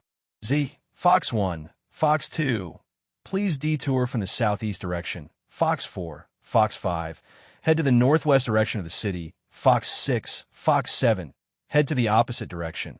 Prepare to receive the order to attack. Attention, please wait for the specific order. This attack will be launched at the same time. Received, please respond. The 6 pilots responded in unison. Understood. The 6 fighter jets dispersed from the sky and flew in different directions. At the same time, a surrounded city, a crater. Yirushi looked around. Everyone, the people who were fighting together with her, all had unfamiliar expressions on their faces. I only wanted to do my best to save, she struggled to speak. Lita June laid on the ground, staring at the void of space, then suddenly smiled. His mouth and nose were covered in blood as he spoke with a twisted expression. General Yi, as long as you're still alive, they will never stop bombing this place. If you truly want to save this world, then hurry up and die bam. Gu Qingshan used the back of her sword to strike his neck, knocking him unconscious. Yirushi slowly turned around to look at her comrades. Colonel Zhang, what do you think? She asked with a calm voice. Hearing that, one of the male officers displayed a complicated expression. Rushi, you should know, he tried his best to phrase his words, then slowly spoke. I'm actually also a carrier of order, and you're currently the highest priority for everyone here. So you must die, but I can't kill you, and I don't want to fight you to the death. So hurry up and leave. The officer turned his face away and muttered, If you stay here, the rest of them will all die. Yirushi fell silent. That last statement was the most important one. She suddenly turned to Gu Qingshan's group and asked, Why did you help me just now? Zhang Youngho was currently drinking an energy drink, so he raised the can as well. Because of injustice, Yi Feili was also drinking, so she also raised the can to help. Gu Qingshan said in a low voice, If we want to leave, we need to hurry. After a while, the radioactive matter and dust will descend, and it'll be hard to leave. With that, he lifted his can and finished the energy drink. His spiritual energy recovered very quickly. Yi Feili's ability was indeed outstanding. No wonder even the boss was unwilling to leave. Yirushi looked at the 3 strangers in front of her, then at her comrades, as if trying to engrave this scene into her mind. I'm leaving. Take care. She leaped up and flew straight up, disappearing into the layer of fog. Feili, keep up, Gu Qingshan said. All right. Yi Feili stepped forward and grabbed the 2 of them. The scarlet wings on her back spread open, and she brought them up into the sky. Why are you following me? Yi Ruo, she said without turning her head as she flew ahead of him. Gu Qingshan and the other 2 followed closely behind. General Yi, you're strong. If you cooperate with us, we'll be able to form a decent fighting force. In the end, we just want to survive. I hope you can understand, Gu Qingshan said. Survive. Yi Ruashi was startled and didn't say anything. On the street, the 4 of them were moving forward. The ground was scorched black and corpses littered the ground. Flames and smoke could be seen rising from the ruins, as if the entire world had been bathed in a sea of flames, displaying a hellish scene. Yi Ruashi's gaze swept through the corpses. She wiped the corner of her eyes with her hand. Is this all my fault? Is my existence a fault? She muttered to herself. Gu Qingshan sighed.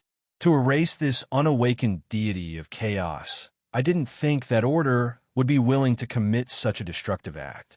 How is this any different from the apocalypse? Gu Qingshan continued. It's not that you're at fault, but rather the humans have always made many mistakes. This is an eternal thing. You don't have to blame yourself. Yi Rushi asked. Can we overcome our mistakes? Gu Qingshan replied. It's too difficult. That's just how human nature is. There's no end to it.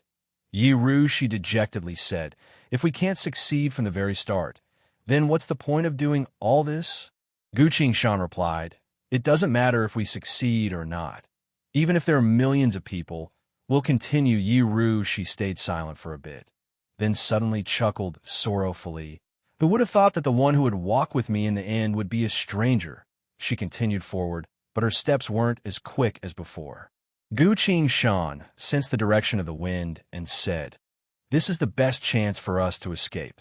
We're heading perpendicular to the wind to avoid the large amount of radioactive material that's drifting down.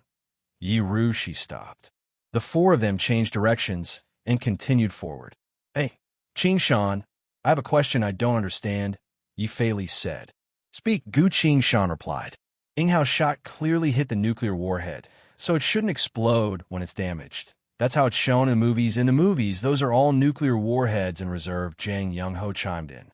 Is there a difference? Yi Fei asked. Zhang Youngho replied. Keep in mind, you can never underestimate the viciousness of human nature, Gu Qingshan explained. For what I've seen in history, whenever a nuclear warhead approaches its target, a special program will be activated, Zhang Youngho continued. When the outer layer of a nuclear warhead is struck by a certain amount of force, that program will be activated in 0.01 seconds to detonate the nuclear warhead. Boom. Gu Qingshan replied.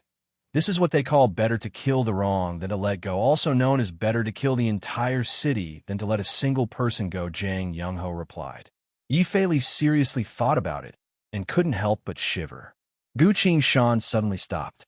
He saw a large number of military vehicles and equipment lying on the side of the road. Wait for me. He started running in that direction. Zhang Youngho shrugged and called out from behind. Those things shouldn't be usable anymore. Gu Qingshan got into the car, searched around, and found a map. He returned with the map and gave it to Yi Rushi. Where are we right now? Yi Rushi carefully observed the map and pointed in a certain direction. Gu Qingshan took a look and muttered.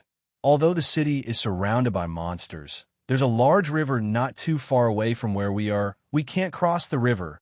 Yi Rushi replied.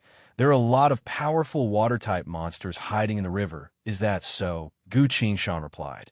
Yi Rushi continued. If we want to break out of the encirclement, it's better to walk on the ground. That way we'll at least be able to exert our strength. If we go into the river, we won't be able to use our full strength and will instead be easier to kill. Gu Qingshan suddenly stopped. What's the matter? Zhang Youngho asked. It's nothing, Gu Qingshan smiled. Zhang Youngho looked at him, then at his arm. The fine hairs on his arm began to stand on end again. What the hell? Old Gu, take a look, Zhang Youngho muttered. Wait a moment, Gu Qingshan replied, but her gaze was focused on the void of space. Lines of glowing text suddenly appeared, frowny face world's apocalypse online. Living beings order, attempting to load. Due to the war god UI's obstruction, loading failed. The order has sent a telepathic communication request. Would you like to accept? Gu Qingshan hesitated a bit, then replied, Accept right away. A divine voice resounded in Gu Qingshan's ears. Frowny face entity of unknown origins. Listen carefully. You absolutely cannot allow the deity of chaos, Yi Rushi, to awaken. You must kill her immediately. Immediately? Gu Qingshan asked in a low voice. What would happen if she awakens?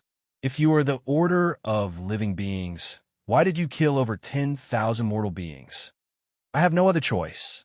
The dignified voice abruptly became louder and spoke with a solemn tone. If it was any other deity of chaos, the order would not have been so troubled by the current situation of the apocalypse. The order prioritizes the survival of living beings above all else. But she cannot. She definitely cannot awaken. Why not? Gu Qingshan couldn't help but ask.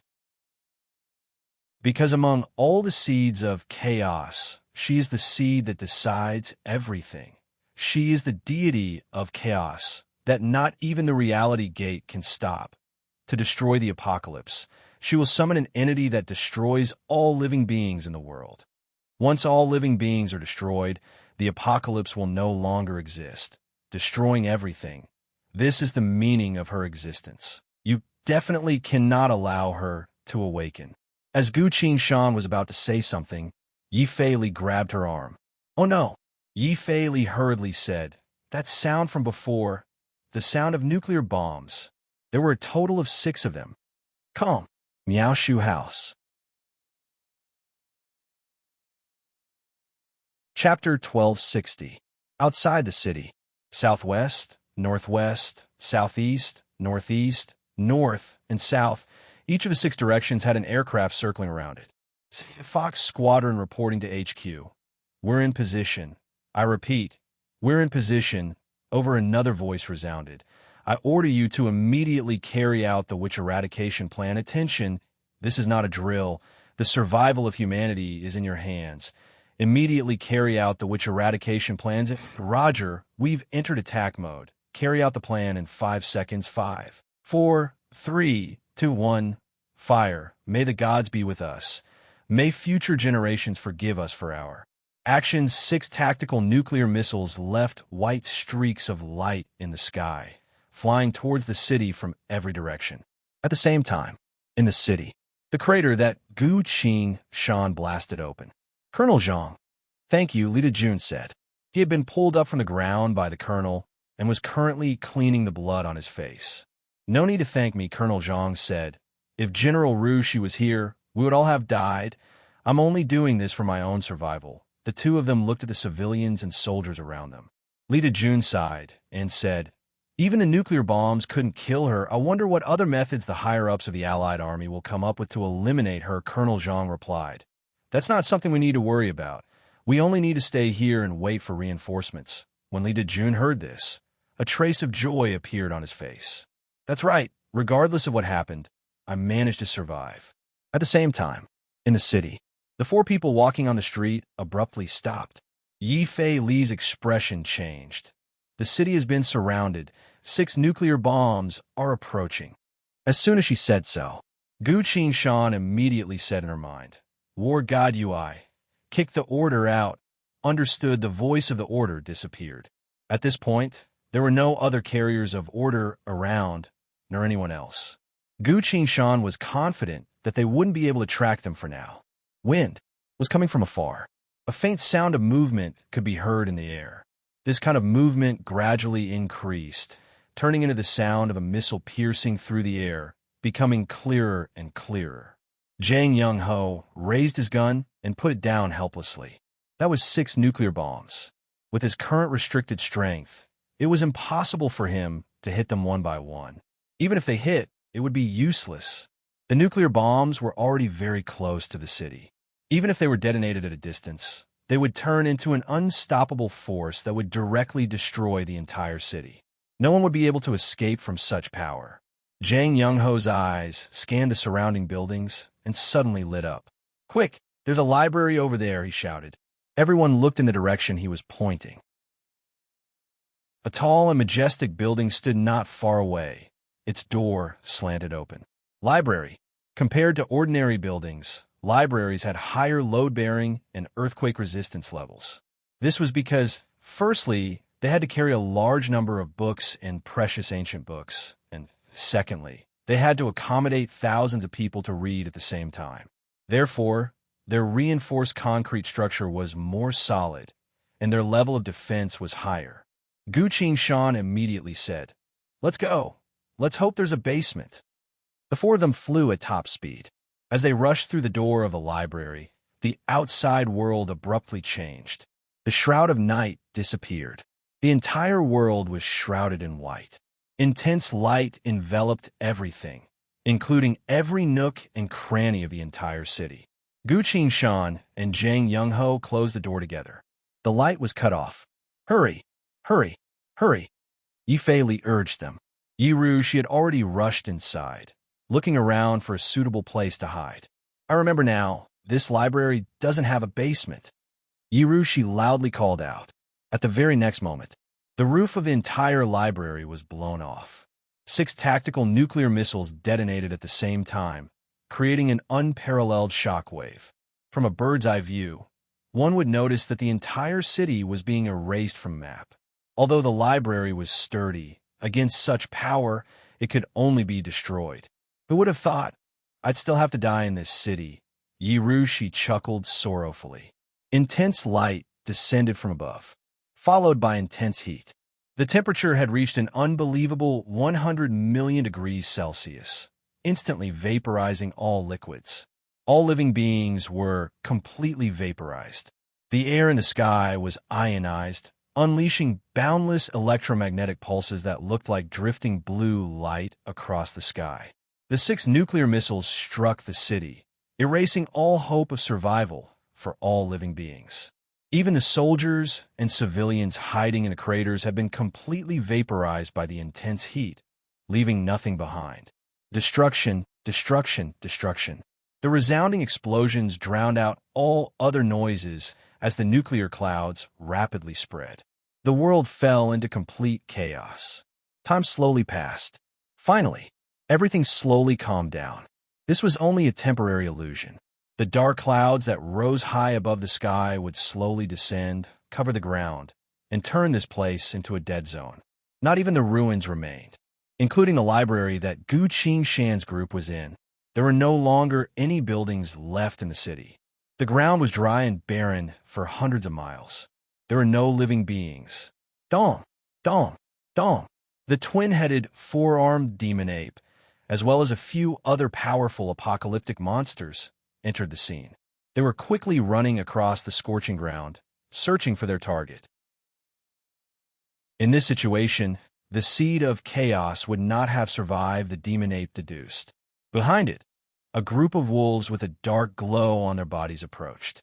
Indeed, the Wolf King replied, even with my sharp senses towards flesh and blood, I couldn't find any living beings. The demon ape continued. I've never understood why humans would be so cruel to their own kind, but this is exactly what we need. The Wolf King pondered.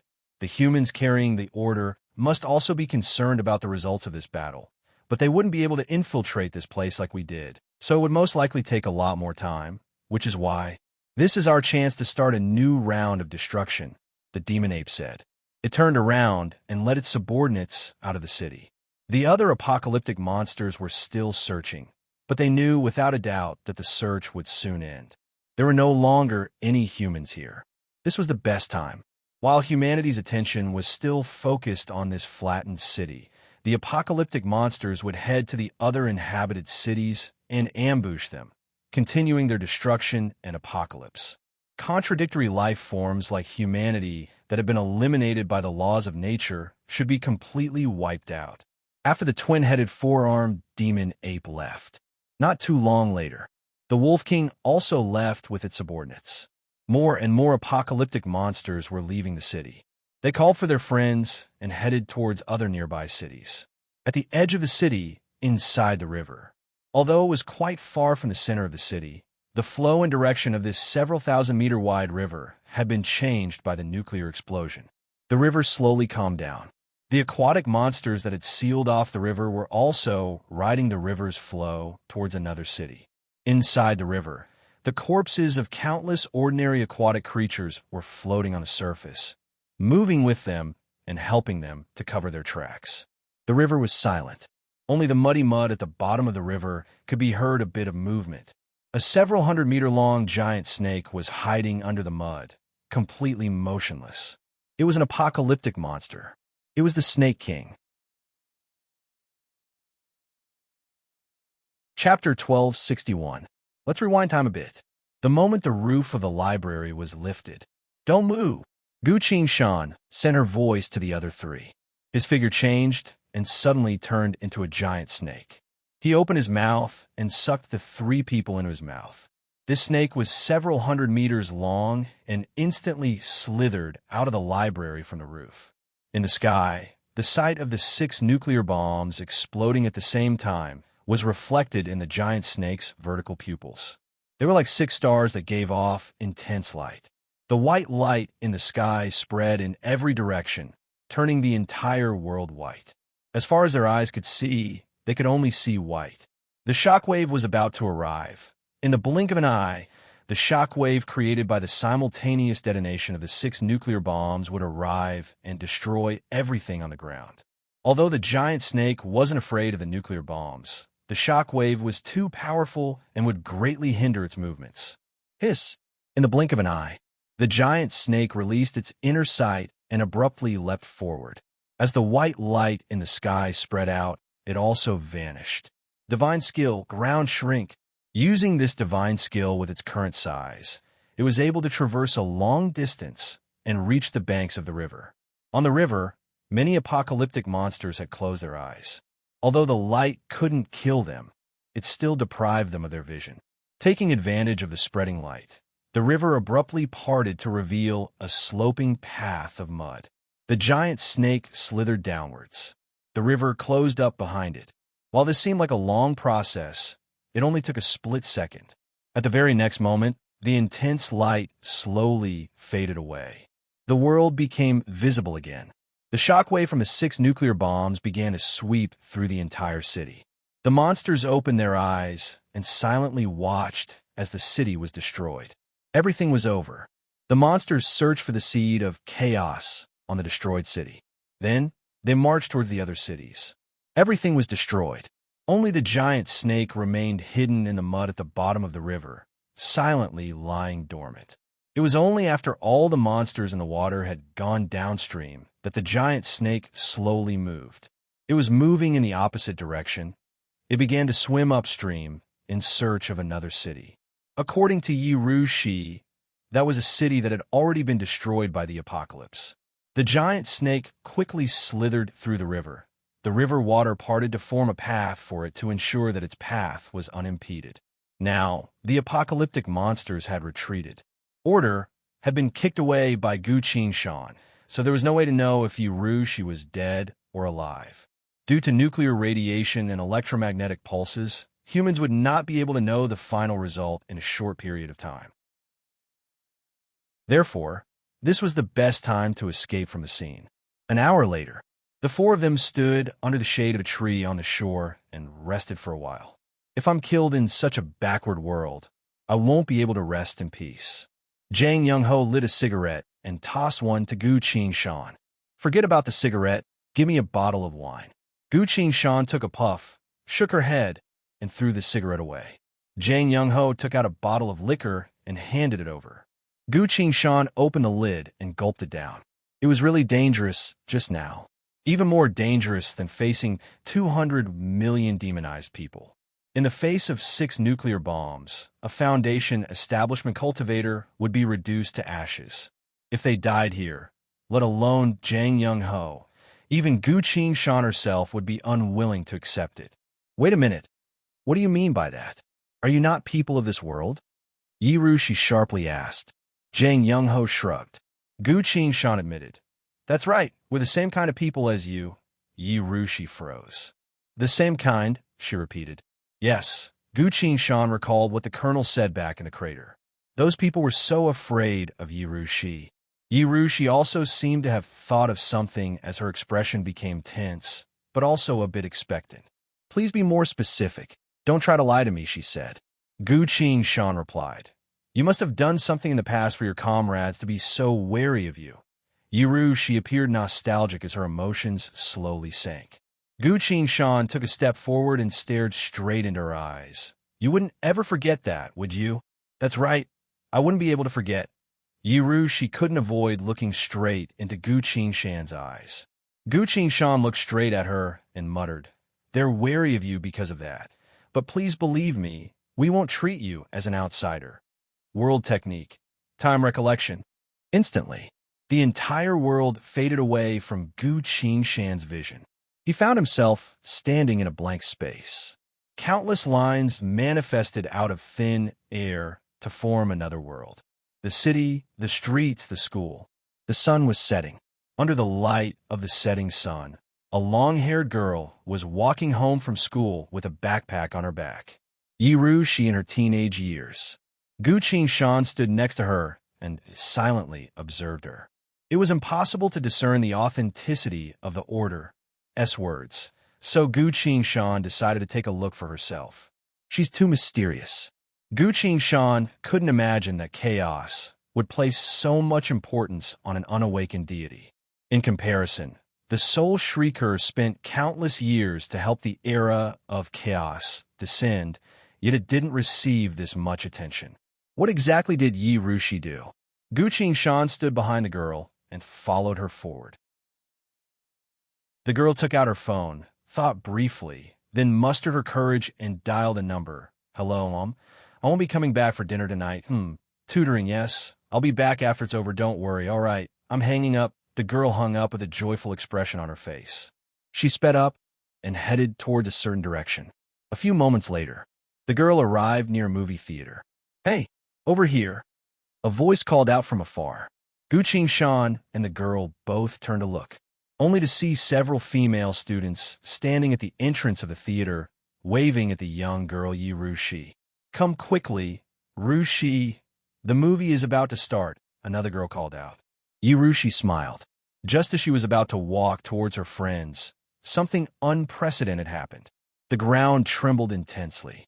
The sky was enveloped in a blood-red hue. At the same time, a voice resounded. Humans, your time of death has come. Meteors began to descend from the sky.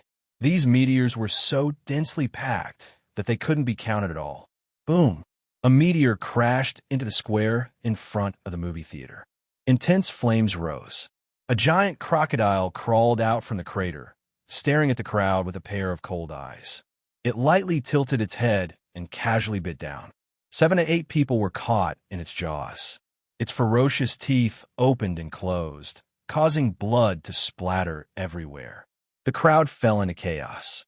Cries, screams, and screams filled the entire square. The young girl Yurushi stared blankly at the monster, momentarily forgetting to run away. "How dare you eat people in front of me?" she muttered in a low voice. Gu-Qing-shan turned to look at her, only to see that her expression was filled with hesitation and confusion. Her hands clenched tightly. So she knew about her own power. Then what exactly happened? After hesitating for a bit, Yurushi's presence abruptly disappeared. No, I can't. She sighed, loosened her grip, and turned to leave. Boom! Just as she took a few steps, another resounding crash resounded. Your apocalypse begins at this moment. Humans from the second crater, a gigantic grizzly bear whose body gave off a yellowish glow, crawled out. Its body abruptly leapt forward, grabbing a few humans. They were young girls. What feeble existences! There's only one purpose for your existence, the grizzly bear declared. The young girls cried and screamed, bursting out with shrill screams. Yurushi, who was about to leave, stopped. Those girls were her friends. She gritted her teeth, hurriedly ran forward, and loudly declared, "Let them go. I'll be your opponent." The grizzly bear didn't even bother to look at her. The gigantic hand that was the size of a truck suddenly tightened. The screams instantly stopped. Blood flowed down from the gigantic hand. Gu-Qing-shan couldn't help but sigh. But this was Yurushi's memories, her past. Gu-Qing-shan couldn't save those girls. He could only silently watch. At this point, the grizzly bear's voice resounded. Food has never been able to resist its own fate. It turned to Yurushi and smirked ferociously. Yurushi froze. Those are fresh lives. Those friends who grew up with her died in front of her, just like that. Her body trembled uncontrollably, then collapsed to the ground as tears flowed down her cheeks. "I told you to let them go, you apocalyptic monster," Yurushi muttered. The grizzly bear walked towards her step by step. "Since your relationship is so good, I'll let you reunite," it said while walking. Yurushi froze, then silently shed tears. The grizzly bear arrived in front of her and reached out with its other hand to grab Yurushi. Yurushi shook her head helplessly and looked up at the sky. "Come," she said. Before she finished, the entire world abruptly fell silent. The falling meteors stopped in midair. The running crowd fell silent. The crocodile that was feasting on its food also stopped in its chewing position without moving. The grizzly bear's hand stopped in front of Yurushi's forehead, unable to move any further.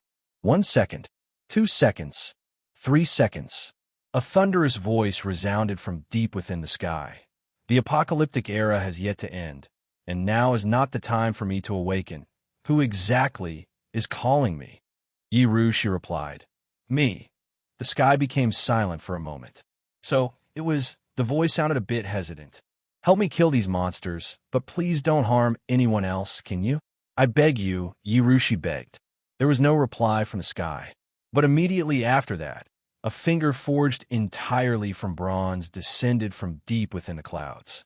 This finger connected heaven and earth, as large as a towering mountain, and fell precisely in front of Yurushi. The bronze finger lightly touched the ground, then retracted, no longer appearing from the clouds. That entity had left. A second later, the entire city, everything, they were reduced to ashes. Calm. MeowShuWu.com. Chapter 1262. Ruins. The ruins of city. Over 1 million living beings have been killed.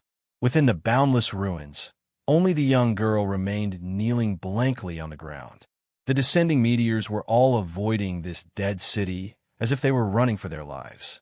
No, I told you not to harm anyone. Why are you still? The young girl's complexion was pale. The emotions in her eyes were drying up bit by bit. The world turned into countless thin lines that abruptly disappeared in front of Gu Qingshan's eyes. Complete emptiness. Another world abruptly manifested and took Gu Qingshan in. By the river, under the shade of a tree, Gu Qingshan had returned. Zhang Yongho and Yi Fei Li were standing next to her. Yi Rushi looked straight into his eyes. Yi Rushi carried a hint of nervousness and anticipation as she asked, "You said that you and I are the same kind?" "That's right. Can you control your power now?" Gu Qingshan asked, straight to the point. "If we're not the same kind, how could we ask such a question?" Yi Rushi's eyes suddenly glowed. She hesitantly said, "Please prove to me that you're the same kind as me first." Gu Qingshan signaled to Zhang Yongho with her eyes. "Use your strongest summoning technique. Otherwise she won't trust us," he sent his voice. Zhang Yongho understood and drew a card from the void of space. "Don't worry, I'll invite the king of the assassination deck." Zhang Yongho silently sent his voice and tossed the card forward. Boom! The ground trembled. A green-scaled lizard several hundred meters long appeared in front of the three of them. Compared to the last time Gu Qingshan saw it, it seemed to have undergone some sort of change. It had become stronger. "Ah, littling Hao, were you looking for me?" The green-armored lizard asked as it breathed out bursts of colorful mist. "A friend wants to meet you," Zhang Yongho replied. He, Gu Qingshan, and Yi Fei Li all turned to Yi Rushi. Yi Rushi appeared a bit confused and muttered, "Why are they so weak?" She looked at Zhang Yongho and asked directly, "Is this kind of weak little worm something you can summon?" The world fell silent. Before the three of them could say anything, the green-armored lizard's aura surged. It seemed to be enraged. "Disperse." Zhang Yongho quickly dismissed the summoning card. With a bang, the green-armored lizard was forcefully teleported back. That was close. Once it got angry, it was no laughing matter.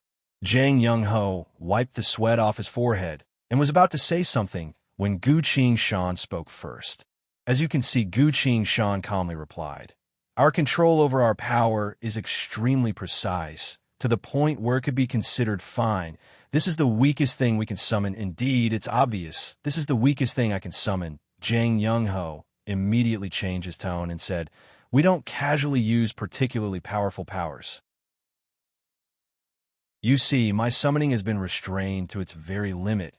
Normal people wouldn't be able to do it. Of course, others wouldn't be able to do it." The Hitman deck was a branch of Mystic-type cards that only Hitmen could form contracts with. This card deck was extremely rare, even within the 900 million world layers. Not to mention that Hitmen with card talents were even rarer, making it an extremely rare card deck. Zhang Yongho's current level of strength could already be considered outstanding within the 900 million world layers. But in front of Yi Rushi, so that's how it is. I spent 10 years to learn how to control my power, so it's very rare for me to lose control of my power, but I still can't control the power I summon to such a weak degree. Yi Rushi casually replied. Crack. Zhang Yongho could hear the sound of his own heart breaking. Of course, it wasn't easy to achieve this. To be frank, it took me 20 years, he calmly replied. It took me 20 years to achieve this level of strength. Zhang Yongho silently muttered in his mind. To be so weak, so petty, so insignificant, so ordinary that no one would be interested in you at all. I really want to reach your level. Yi Rushi's eyes displayed a sense of determination. I believe that as time passes, I will be able to fully control my own abilities just like you. Zhang Yongho smiled encouragingly, then spoke as if he had been there before. You still need to work hard. Do your best. I will learn from you. Yi Rushi nodded. She looked at Zhang Yongho with a faint sense of admiration in her eyes. Gu Qingshan, Yi Fei Li, the two of them exchanged glances. A certain someone is still able to act cool without changing his expression even after being dealt such a blow. As expected of a professionist, an assassin. Gu Shan thought for a bit, then decided to be frank. In truth, after arriving in this world, our strength has been suppressed to a very low level. If you've seen me in action, you should be able to sense something. She silently listened, then finally showed a relieved expression on her face. It wasn't just the summoning of the lizard, but more importantly, what Gu Shan said. He stopped the great ape's ambush with a single strike. How could I not notice that his swordsmanship wasn't fully displayed?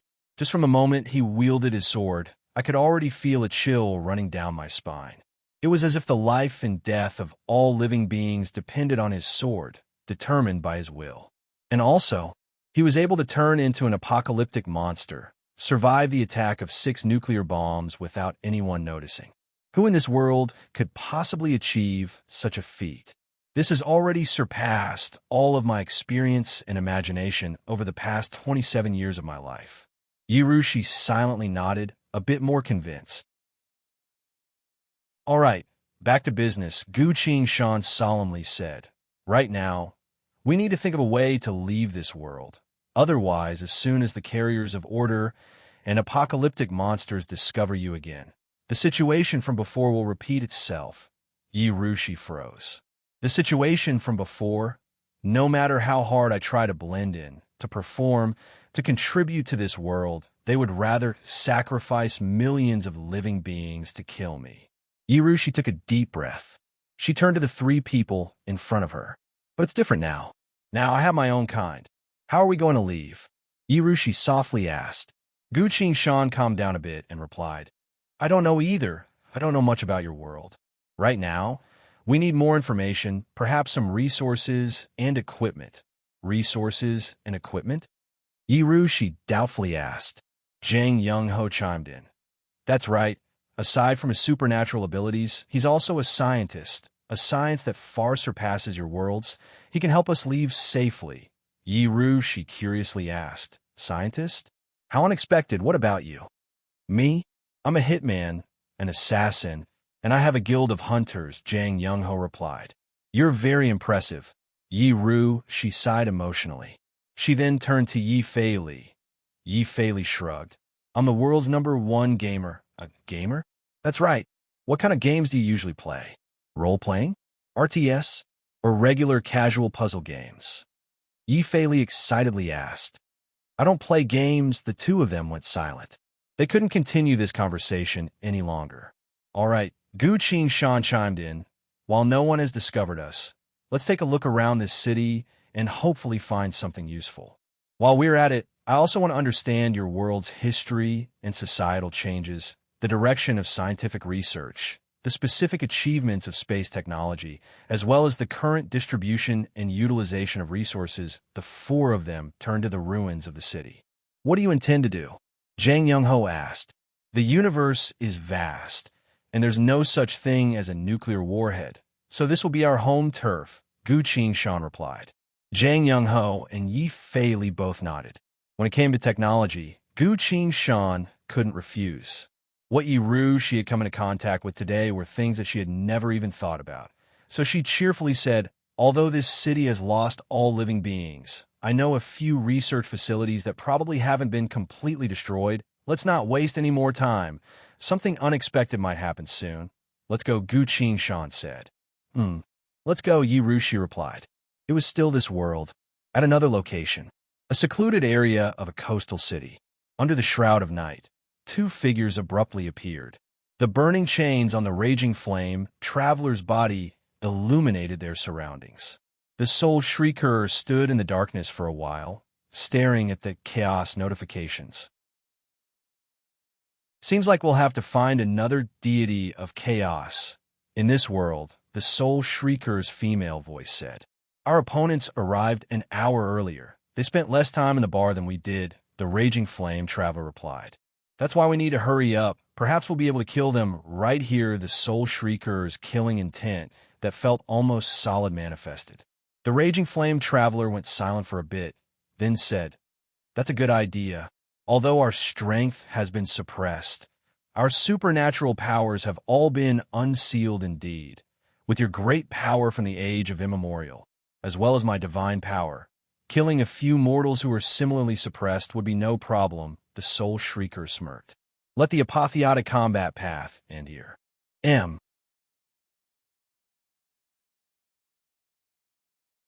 Chapter 1263. It was a dilapidated building. The Institute of Aeronautics and Astronautics. As a matter of fact, the people in the city had already been properly evacuated before the monsters destroyed the city. Only the large pieces of equipment were left behind because they were too heavy to be transported. Everyone had already experienced this. Apocalyptic monsters only kill living humans. They have no interest in human creations. Because of that, after everyone was evacuated, the Institute only suffered some superficial damage. When the monsters found that there was no one inside, they immediately went to look for other targets. In the underground research center of the Institute, Gu Qingshan was controlling a few primitive mechanical arms to create new mechanical products. Yi Rushi pondered for a bit and asked, "Does he always forget to eat and sleep like this?" 10 hours had already passed.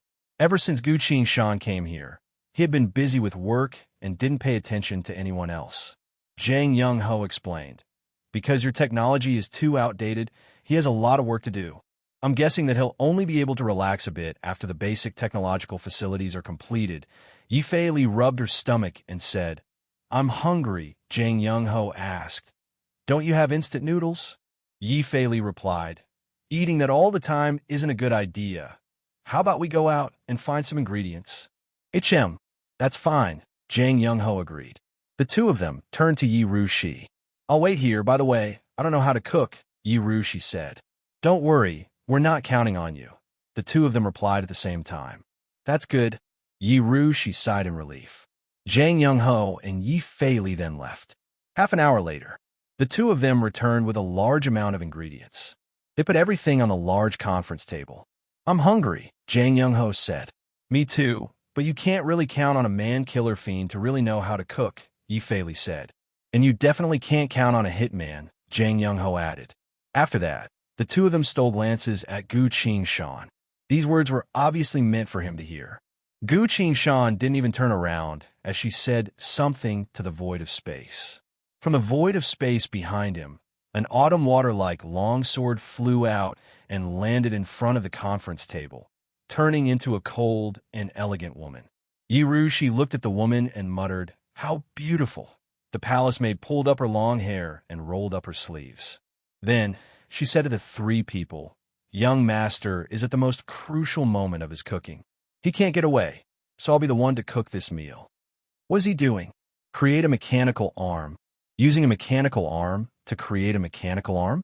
To be precise, it's using an outdated mechanical arm to create an advanced mechanical arm. Then you can cook too? Yi Fei-li couldn't help but ask. Shanu casually replied, "Whatever Gongzi knows, I know how to cook as well. Just tell me what you want to eat." 20 minutes later, after Shanu finished cooking this meal, she turned back into a sword, returned to Gu Qingshan's side, and disappeared into the void of space. Gu Qingshan finally stopped her work. That wasn't easy at all. He sighed and walked towards the conference table. Zhang Young-ho opened a bottle of strong liquor, then a bottle of champagne. He poured the liquor for himself and Gu Qingshan, while the champagne was given to Yi Fei-li and Yi Rushi. Yi Rushi took a sip, then said, "Give me the one you're drinking." Zhang Young-ho shrugged and poured her a glass of liquor. Zhang Young-ho, Gu Qingshan, and Yi Rushi all drank the liquor together. Yi Fei-li looked at the champagne in her hand and muttered, "I feel like I've been excluded from a certain circle." Gu Qingshan looked at the dishes on the table. Shanu had prepared a vegetable salad, meat soup, bread, butter, fruits, roasted suckling pig, stewed rabbit, smoked sausage, fried quail, and beefsteak for everyone. She's been quite interested in the cuisine of another culture lately, so I'll add one more dish for everyone. Saying so, Gu Qingshan searched through the pile of ingredients and took out carrots, onions, ginger, garlic, cooking wine, seasoning, pepper. He was very skilled at cooking, and with the help of spirit energy, he managed to make a spicy hot pot in just a few dozen breaths worth of time.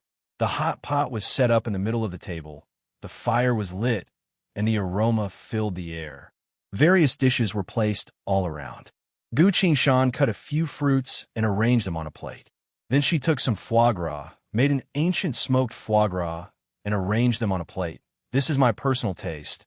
If General Yi isn't used to it, you can choose not to eat it, Gu Qingshan said. Then she made a fish and vinegar sauce, served it, and placed it in front of Yi Feili. Thank you, I really like this, Yi Feili said. A sumptuous feast filled the entire table. Yi Ru, she had been watching Gu Qingshan cook the entire time. Only now did she carefully put a piece of lamb into the hot pot and ate it. Delicious. This isn't the taste of the apocalypse. Yi Ru, she froze for a bit, then muttered, I'm now completely convinced that you aren't people of this world. The four of them began to eat. After a single meal, they had also finished quite a few bottles of liquor. General Yi, your alcohol tolerance is quite good, Zhang Youngho praised. That's right. I'm impressed. Gu Qingshan also praised her. This world is too torturous. Who wouldn't drink when there's alcohol? Yi Ru, she asked. Everyone went silent. Gu Qingshan raised her glass and toasted her. That's worth cheering, come. Yi Ru, she drank the entire glass, then pushed it back to Gu Qingshan and gestured for him to pour some more. That should be enough. I won't drink any more tonight, Gu Qingshan said. No, pour some more. I want to use this glass of liquor to make something clear to you, Yi Ru, she said. Hearing her say that, Gu Qingshan had no choice but to fill the glass and hand it over. Yi Ru, she received the glass and said, I carefully thought about it and decided that I can't go with you for now. Why not?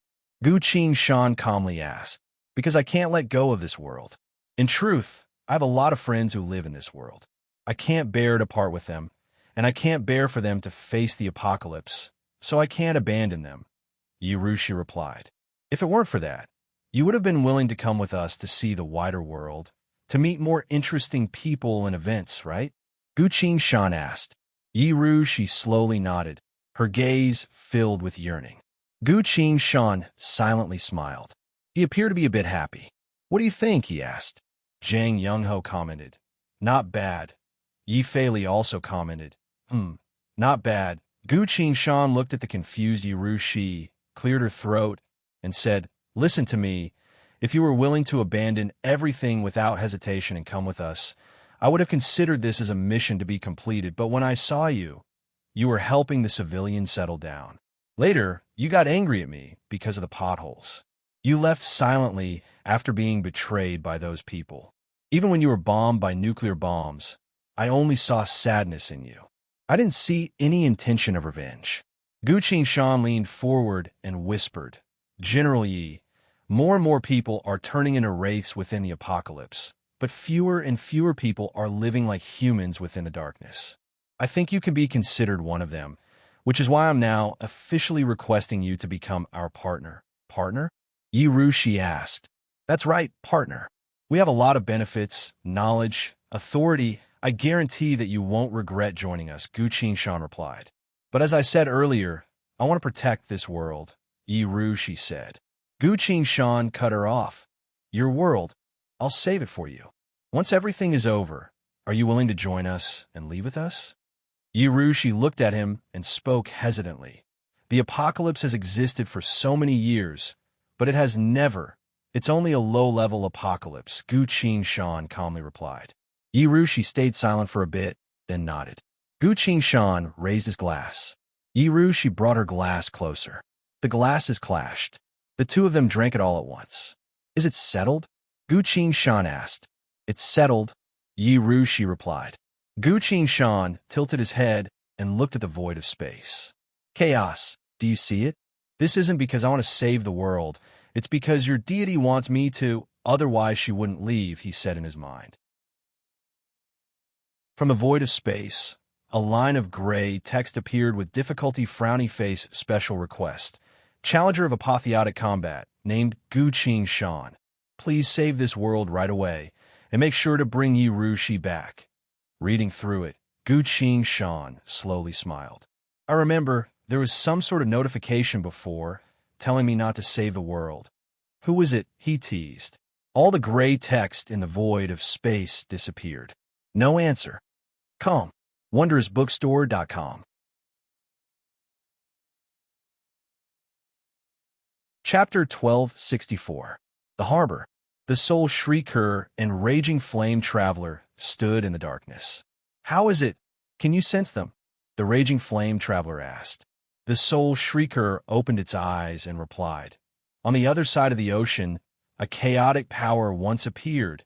It should be an unawakened deity. I can vaguely sense it, but I need to get closer to be able to sense its exact location, the raging flame traveler pondered. Our opponents arrive before us, so when we find that deity, they shouldn't be too far away from us. The soul shrieker clenched its fist and excitedly declared. This is the best chance to kill them. Then take the deity away. Killing two birds with one stone, then we'll cross the ocean first. The raging flame traveler said. Indeed, I've calculated the distance. We'll only need half a day to swim there. The two monsters both looked towards the vast ocean. Boom!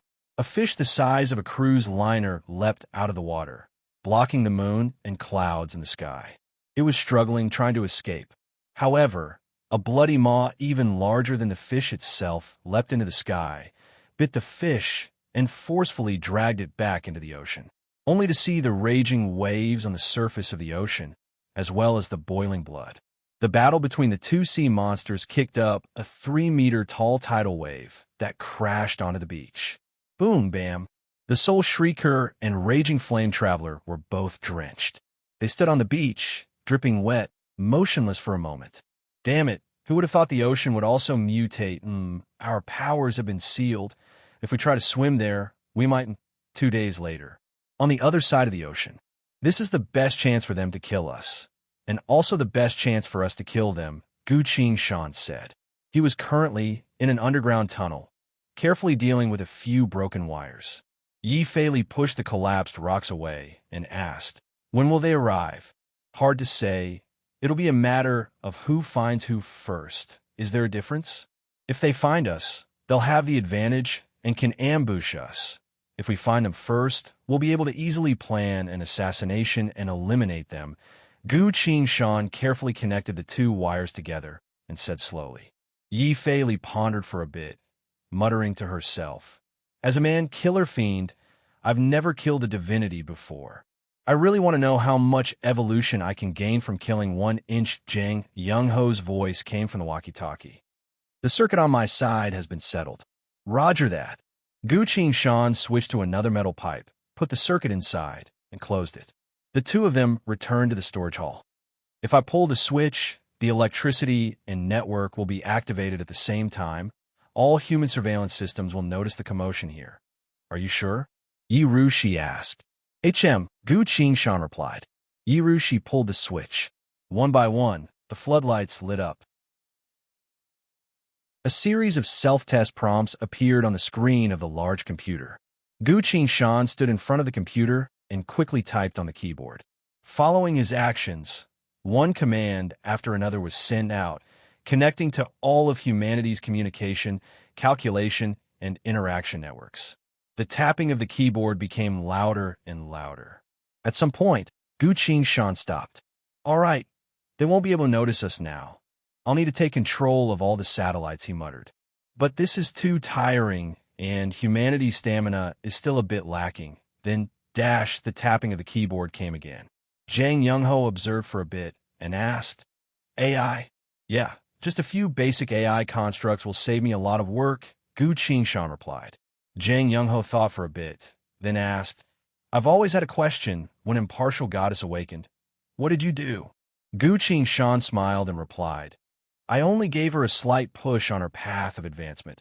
In truth, she's the one who's truly unimaginable. Gu Shan quickly operated the computer, quickly gathered the power of the satellites, and scanned the entire area around their city. Once every 10 minutes, look for any abnormalities on the map and execute it immediately, Gu Shan ordered. Beep. The large computer sounded an alarm, indicating that it had received the order. This is the first safety issue.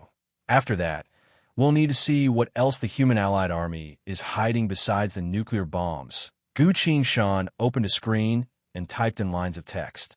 Correspondingly, images kept flashing on the screen.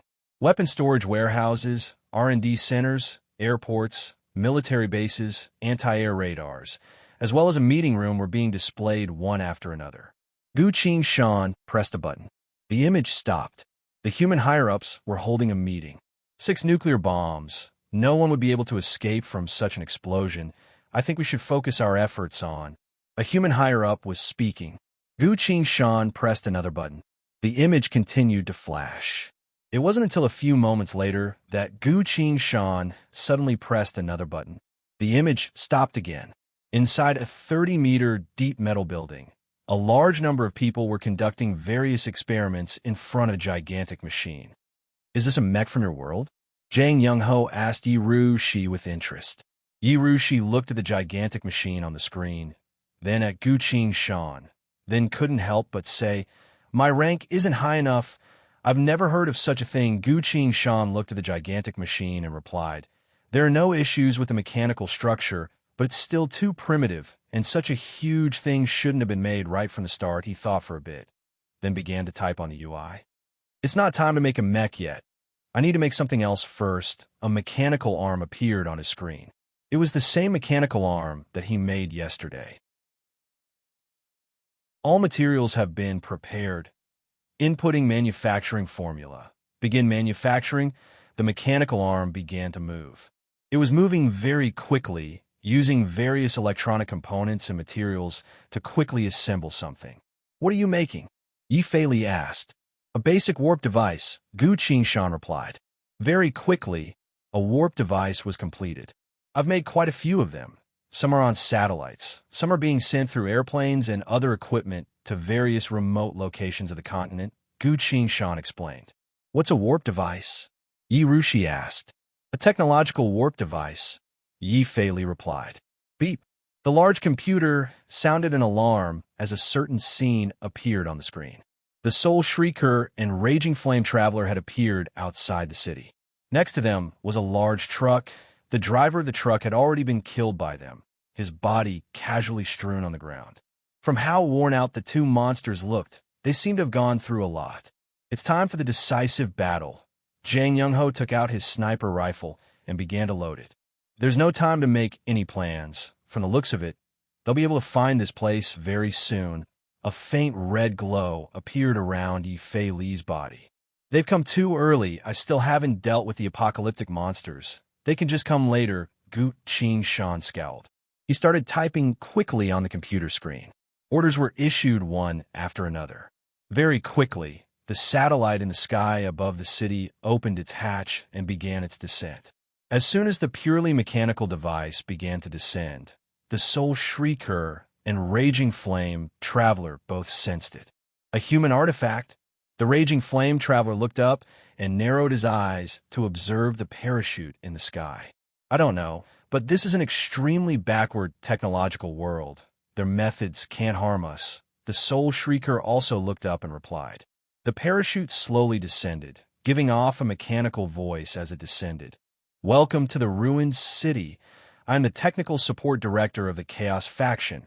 How may I be of service to you today?" As it kept saying this, it successfully stopped the two monsters from attacking right away. The parachute landed right in front of the two Chaos monsters. A steel box was slowly opened, and the synthesized voice finally changed to a sentence. "What do you require? Whether it's to kill or destroy, I can do it. Please inform me immediately." The Raging Flame Traveler observed the mechanical artifact and commented, "This thing's style seems to be a product of those mad scientists from the era of chaos. We're looking for someone. Can you do that?" It asked. "Yes. Search has been completed. Location confirmed. Activating," the mechanical voice replied. The Soul Shrieker and Raging Flame Traveler exchanged glances. If it was a trap, there was nothing to be afraid of because technological artifacts couldn't possibly harm their bodies. The Soul Shrieker spoke up. "Wait a minute, I haven't told you what we're looking for." Instantly, the warp device was activated. The void of space twisted and collapsed in an instant, sucking both the Soul Shrieker and Raging Flame Traveler inside. The port. The Soul Shrieker and Raging Flame Traveler stood on the beach. The two monsters both looked towards the vast ocean. Boom! A fish the size of two cruise ships leapt out of the water, blocking the moon and clouds in the sky. It was struggling, trying to escape. However, a bloody maw even larger than the fish itself appeared, bit the fish, and forcefully dragged it back into the ocean, only to see the raging waves on the surface of the ocean, as well as the boiling blood. The battle between the two sea monsters kicked up a 6-meter-tall tidal wave that crashed onto the beach. Boom, bam. The Soul Shrieker and Raging Flame Traveler were completely drenched. They stood on the beach, dripping wet, motionless for a moment. What the hell? Why did we return?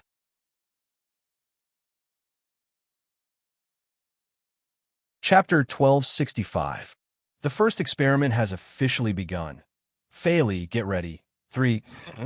The void of space suddenly expanded.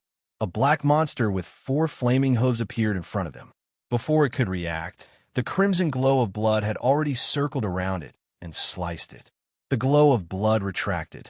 The black monster's body parts scattered all over the ground. Seems like it worked. Immediately warp in reverse. Gu Qingshan said. He tapped on the computer keyboard. The warp device began to work again. Z. The void of space collapsed. All the body parts and blood were transported back untouched. Gu Qingshan continued tapping on the screen to show another scene. In another city, the monsters were gathered around the pile of flesh, blankly staring at it. They only saw one of their companions suddenly vanishing, then turning back into a pile of flesh. The monsters had no idea what just happened. In the city, various types of warp devices were hidden inside rocks, buried underground, mounted on trees. Some even directly used bricks, abandoned cars, trash cans, street lamps, etc. as camouflage. I said this was a low-level apocalypse, not only because of these monsters' strength, but also because of their arrogance, Gu Qingshan replied. Arrogance? Yiru, she doubtfully asked. Yes, arrogance is synonymous with stupidity. They completely view humans as nothing but food, disdaining understanding human civilization, Gu Qingshan replied. He pressed a button. On the screen, another hidden warp device was activated. Instantly, the two monsters were sucked into the void of space and disappeared. Yi Fei Li and Zhang Yongho had been waiting for this moment. Zhang Yongho raised his gun. Yi Fei Li swung the Forgetting River Soul flaying hook. As soon as the monsters appeared, they were killed. Gu Qingshan tapped on the keyboard. The monsters that were killed were teleported back. The surrounding monsters were shocked. There's an incredible bastard here. It's killing us, a pig-headed monster roared. Hearing its roar, the other monsters quickly scattered. Suddenly, a large hand grabbed the pig-headed monster and squeezed, directly squashing the pig-headed monster to death. Who dares to spout nonsense? You're courting death. The deafening sound stunned all the monsters. A few particularly powerful monsters had already sensed the commotion and came here. Giant demonic ape king, sharp-clawed tiger king, black-winged golden eagle king. What happened? Why are you all so afraid? The great demonic ape king asked in a low, muffled voice. One of the monsters carefully stepped forward and explained what happened just now. When the sharp-clawed tiger king heard this, it sneered and said, "A bunch of idiots. You don't even understand this? It must be a human who has mastered the supernatural ability of invisibility. He's hiding in the dark and looking for an opportunity to kill you." The great demonic ape king thought for a moment and said, "We've been dealing with the people of this world for so many years, and we've killed more than half of their people and eaten them all, but we've never encountered such a thing. It seems like someone really did give birth to some kind of extraordinary power that we don't know about." It scoffed. However, it's only a single person. Even if he obtained some sort of supernatural power, would he be able to defeat us apocalyptic monsters? It reached out and grabbed the tree trunk next to it. "Look, he's hiding on this tree," the great demonic ape king shouted. When a miniature warp device was activated, there were some fluctuations that it noticed right away. As soon as the great demonic ape king grabbed the tree trunk, the warp device had already activated and brought it away. At another location, Gu Qingshan, Zhang Yongho, Yi Fei Li, and Yiru, she had been preparing for quite some time now. As soon as the great demonic ape king appeared, the 4 of them attacked at the same time. One strike, one spear, one hook, one punch. This was a full-powered attack from the four of them. Before the great, demonic Ape King could even see its surroundings, it had already been dismembered. Gu Qingshan sheathed her sword, returned to the computer, and said, "They should be truly afraid now." As he was about to press the teleport button, Yi Fei called him back. "Qingshan, wait a minute." Gu Qingshan turned to him. Yi Fei walked forward with a strange smile on his face and said, "If you want to create fear, I'm actually quite good at it." He seemed a bit excited for some reason. "What is it?" Gu Qingshan pulled her hand back and asked with interest. Yi Fei licked her lips and replied, "Earlier, when I went out with Zhang Youngho to look for food ingredients, we found a toy store. And then? Wait for me. I'll be right back." Yi Fei turned into a red streak of light and flew out the window of the research facility. A few moments later, he returned. "Look at this." Yi Fei showed the item in her hand to the three of them. "This can make them feel fear?" Yi Rushi doubtfully asked. "Genius." Zhang Youngho clapped his hands. Yi Fei tossed the item to Gu Qingshan. "All right, let's take a look," Gu Qingshan said. He put the item on the warp device and pressed the button. At another location, the Razor-Claw Tiger King and Black-Winged Golden Eagle King were summoning more monsters to search for the great demonic Ape King. The other powerful 5 elemental monsters were also rushing over. "Disappeared? Right in front of you?" a 30-meter-tall monster asked. "Yes," the Razor-Claw Tiger King replied. All of a sudden, all the monsters looked down at the ground, only to see an ape doll made of cloth on the ground. The monsters froze. Could it be? A bad thought appeared in their minds. Black-Winged Golden Eagle King lightly touched the cloth doll with its beak and cautiously asked, "Great demonic Ape King, what happened to you?" The monkey puppet maintained its smile, motionless and silent. How did it become so tiny? Did it die? Or was it hit by some sort of special technique? A black bear asked. "No, I don't think this is it. This is a fake." Another ape said. While the monsters were talking, a brick on the ground trembled. At the very next moment, the ape also disappeared. All was quiet. The void of space abruptly expanded. All of a sudden, there was another ape doll on the ground. The monsters looked at the ape doll, unable to say a single word. The Razor-Claw Tiger King said, "Perhaps it was targeted at the great demonic ape race." The void of space shifted. It also disappeared. Bam! One of the tiger dolls fell to the ground. Silence. Absolute silence. How eerie. "But it's fortunate that we're not vegetarians," the black bear muttered. He picked up the 3 dolls and placed them in his hand. "Coincidentally, I know a dispel technique. Seems like only I can help them return to their original state." The black bear tapped the 3 dolls a few times with his paw and muttered something. "Dispel," the black bear shouted. A jet of black magical light fell upon the 3 dolls. The 3 dolls didn't react or react at all. The black bear does know a few powerful dispel techniques. But these 3 dolls really were only dolls. Seeing that, the black bear was a bit anxious, poked the ape doll with his finger and shouted again, "Dispel." Still no reaction. And because he was too impatient, he accidentally tore a hole in the ape doll. The black bear hurriedly pulled his finger back. But how could a mere doll possibly resist his power?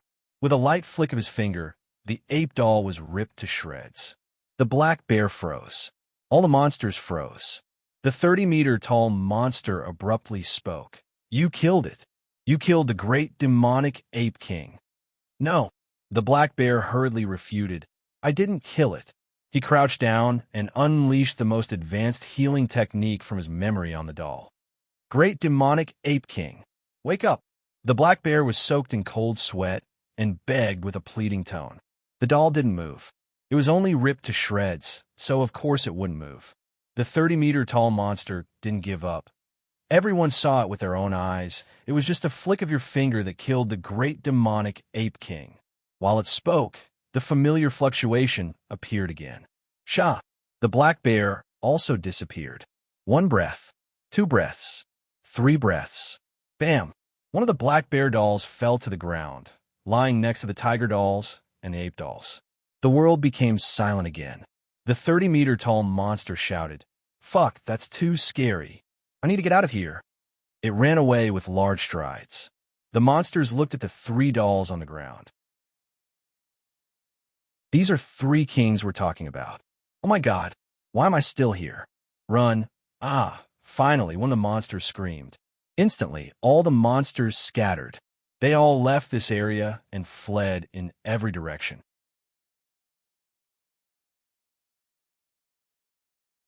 Chapter 1266. A rag doll sat on a chair. She was staring at the screen with the same unchanging smile. Around her, a purposefully distorted voice resounded frowny-face greetings to all of you, humans. Seeing that you can't even deal with such an apocalypse, I feel very sad.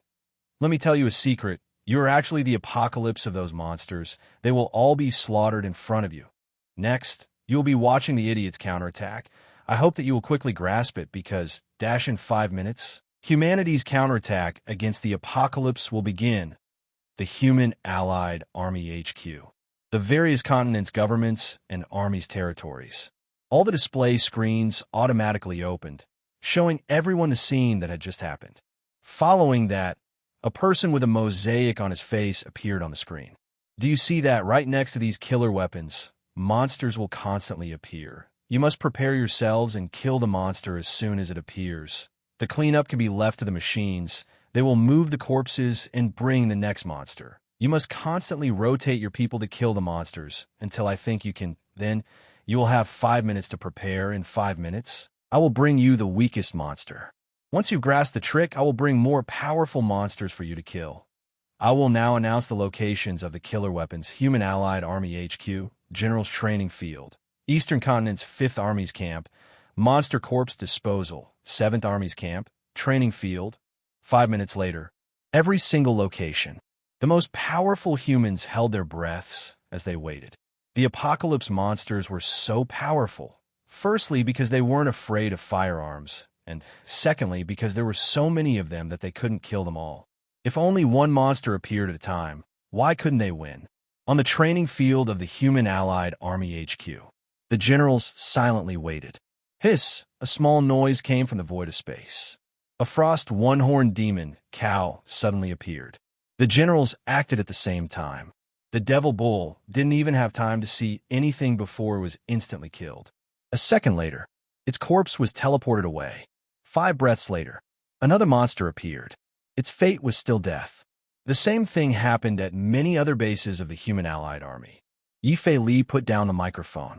Good explanation, Zhang Youngho praised. But won't there be any issues with this? Yi Rushi worriedly asked as she watched the images on the screen. Gu Qingshan quickly typed on the keyboard and said, "Don't worry, I've already calculated the overall combat strength of each region, and I have a safe formula for releasing and distributing monsters, even if something goes wrong." What now? Yi Rushi looked at him. It's very simple. The problematic monster will be sent away immediately. Gu Qingshan pressed a button.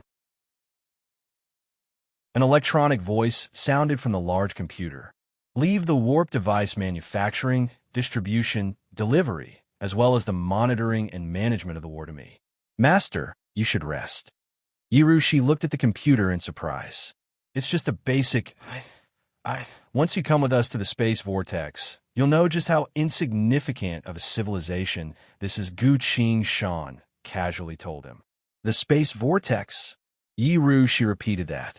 That's right, Zhang Youngho chimed in. There are 900 million world layers in the void. Each world layer contains trillions of worlds of various kinds. After saying so, he looked at Yi Rushi. He had successfully seen the expression on his face when he first found out about this. Gu Qingshan returned to the conference table and poured everyone a glass of liquor. And now it's time for the monster's apocalypse. Gu Qingshan handed everyone their glasses. The 4 of them raised their glasses. Yi Rushi took a sip, then turned to look at the surveillance footage. The monsters kept appearing, only to be killed by the prepared human combatants, their corpses transported away. This process was becoming more and more fluid. Although they didn't know what was going on, the human combatants were clearly excited. If they could continue killing like this, the fate of this world would eventually be changed. They began to formulate a plan, rationally use their time to rest, arrange for personnel, to take turns and ensure that nothing goes wrong. After they had familiarized themselves with this process, the second batch of warp devices began to be released. The slaughter of the apocalyptic monsters began to accelerate. 30 minutes later, the monsters began to panic. The large-scale calculator that was connected to the entire world began to issue warnings. Frowny face master. All apocalyptic monsters have begun to move. They are purposefully scattering and heading towards the same location from different directions. According to the direction of their movement, their target has been determined to be the most prosperous human settlement, as well as the human allied army's HQ. Through calculations, the human settlement and the human allied army's HQ must immediately retreat and hide, otherwise they will be surrounded and destroyed. Hearing that, she turned to Gu Qingshan. Gu Qingshan put down her glass, walked up to the calculator, and quickly operated it with both hands. "You want to stop me just like that?" he muttered in a low voice. Following the command, batches after batches of completed warp devices were released by the space satellite. These warp devices were buried deep in the ground, or disguised as rocks, trees, buildings, insects, birds, and other things. Some were even in the sky, carried by small drones, forming an interconnected defense network between the sky and the ground. A line of defense composed entirely of warp devices stretched across the ground for over 10,000 kilometers.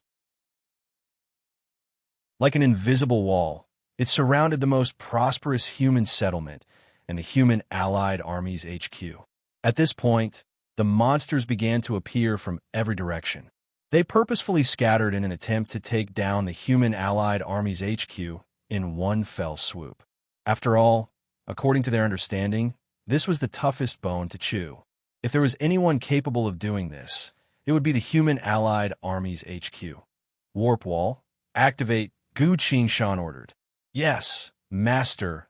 Following his order, the countless warp devices that stretched for over 10,000 kilometers were all activated. Gu Qingshan continued. "According to the monster database we've collected over the past few years, determine the strength of the monsters, according to the fighting strength of each army. Assign the monsters to a suitable warp destination." "Understood," the calculator replied. A second later, from the southeast direction, the first monster stepped into the range of the wall. It was instantly transported away. From a northwest direction, another monster stepped into the range of the warp wall. It instantly disappeared, reappeared at a certain location, and was killed by a swarm of human experts. Regardless of which direction it was, the monsters that were charging towards the human settlement were disappearing one by one. "Master, the monster charge is becoming more and more concentrated. It's already exceeding the capacity of all the human settlements. The first wall's operating formula has been perfected. Do not move. Send a portion of the monsters through the wall and have them continue to move further inside," Gu Qingshan ordered. "Understood. They will arrive at the human settlement in 1 hour," the calculator replied. Gu Qingshan began to type on her keyboard, mobilizing resources from all over to speed up the production of new warp devices. "Prepare to send in the second batch of warp devices. Construct the second warp wall at the inner ring." "Understood." She couldn't help but cut in. Even with the second wall, the total number of monsters that humanity can handle at once is limited. It would still be too much, Gu Qingshan replied. "Who said I'm going to increase the human allied army's burden?" She asked further. "Then the second wall's purpose is," Gu Qingshan smiled mysteriously and replied, "to send them to a certain location, at another location, in the middle of a vast wilderness." The Soul Shrieker and Raging Flame Traveler were running forward. "Remember, if anything strange approaches, we must act immediately and destroy it," the Soul Shrieker told them. "Of course, we can't let those strange things teleport us away again. It's too much of a waste of time," the Raging Flame Traveler nodded. "However, where do you think this teleportation power comes from?" The Raging Flame Traveler couldn't help but ask. "Who else could it be?" The Soul Shrieker displayed fierce killing intent and continued. "Other than that bastard whose head is filled with venomous schemes, I can't think of anyone else who could achieve such a feat. I will definitely kill him," the Raging Flame Traveler declared, full of killing intent. Humph. I'm the age of immemorial who has moved unhindered across countless worlds. The two monsters' expressions suddenly froze. They used extreme speed to avoid the expanding void, as well as the fluctuations of the warp device. None of the hidden warp devices managed to hit them. Don't try that again. Come out and fight me if you dare. The Soul Shrieker angrily roared. No need to think too much. With our power of chaos, as long as we're prepared, his little tricks won't work, the Raging Flame Traveler continued. He won't be able to play any more tricks. We're going to kill him right now. The Soul Shrieker smirked. That's right, we're going to kill him right now. Then take that. At the very next split second. Boom, boom, boom, boom, boom. Countless monsters were teleported from the warp wall, filling up the entire wilderness. One by one, they squeezed against each other, screaming, moving their bodies, swinging their tails, trying to buy themselves a bit more space. The Soul Shrieker and the Raging Flame Traveler were suddenly squeezed in between these monsters. We're not dead. What's going on? One of the monsters anxiously shouted. We were supposed to be attacking the humans' defensive line, but too many of our companions disappeared, and now we've all been... Wait a minute, we seem to have been teleported to another world, another monster pondered. Another world. All the monsters became cautious. Everyone, be careful. I can sense a presence different from ours. The 30-meter-tall monster spoke with a low, muffled voice. A presence different from ours? The apocalyptic monsters anxiously tried to sense their surroundings. Soon enough, their gazes slowly converged in the same direction. They saw the Soul Shrieker and Raging Flame Traveler who were tightly squeezed in the middle of the monster horde, unable to move at all. Soul Shrieker, Raging Flame Traveler, the monsters.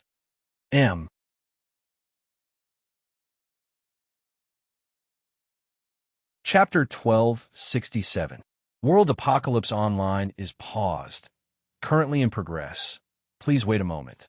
Please refresh the page after the content has been updated to receive the latest update.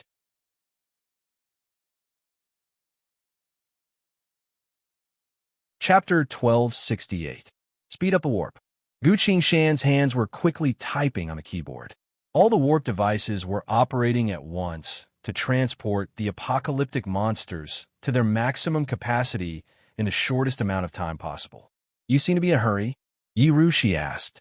Of course, such a good chance. Gu Qingshan pressed the final button. Everyone turned to the screen.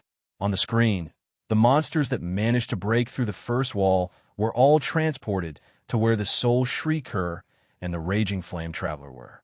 In just a few breaths' worth of time, the apocalyptic monsters in the wilderness had piled up into a mountain range. The Soul Shrieker and the Raging Flame Traveler could no longer be seen. They had been buried deep within the horde of monsters, their exact location unknown. A second later, a furious voice resounded from within the mountain of apocalyptic monsters. Scum, all of you will die here. Boom! The entire mountain of monsters was set ablaze. The intense flames burned a large hole in both the sky and the ground, manifesting the space vortex from within. There were no screams. The apocalyptic monsters were already dead at the first sign of trouble.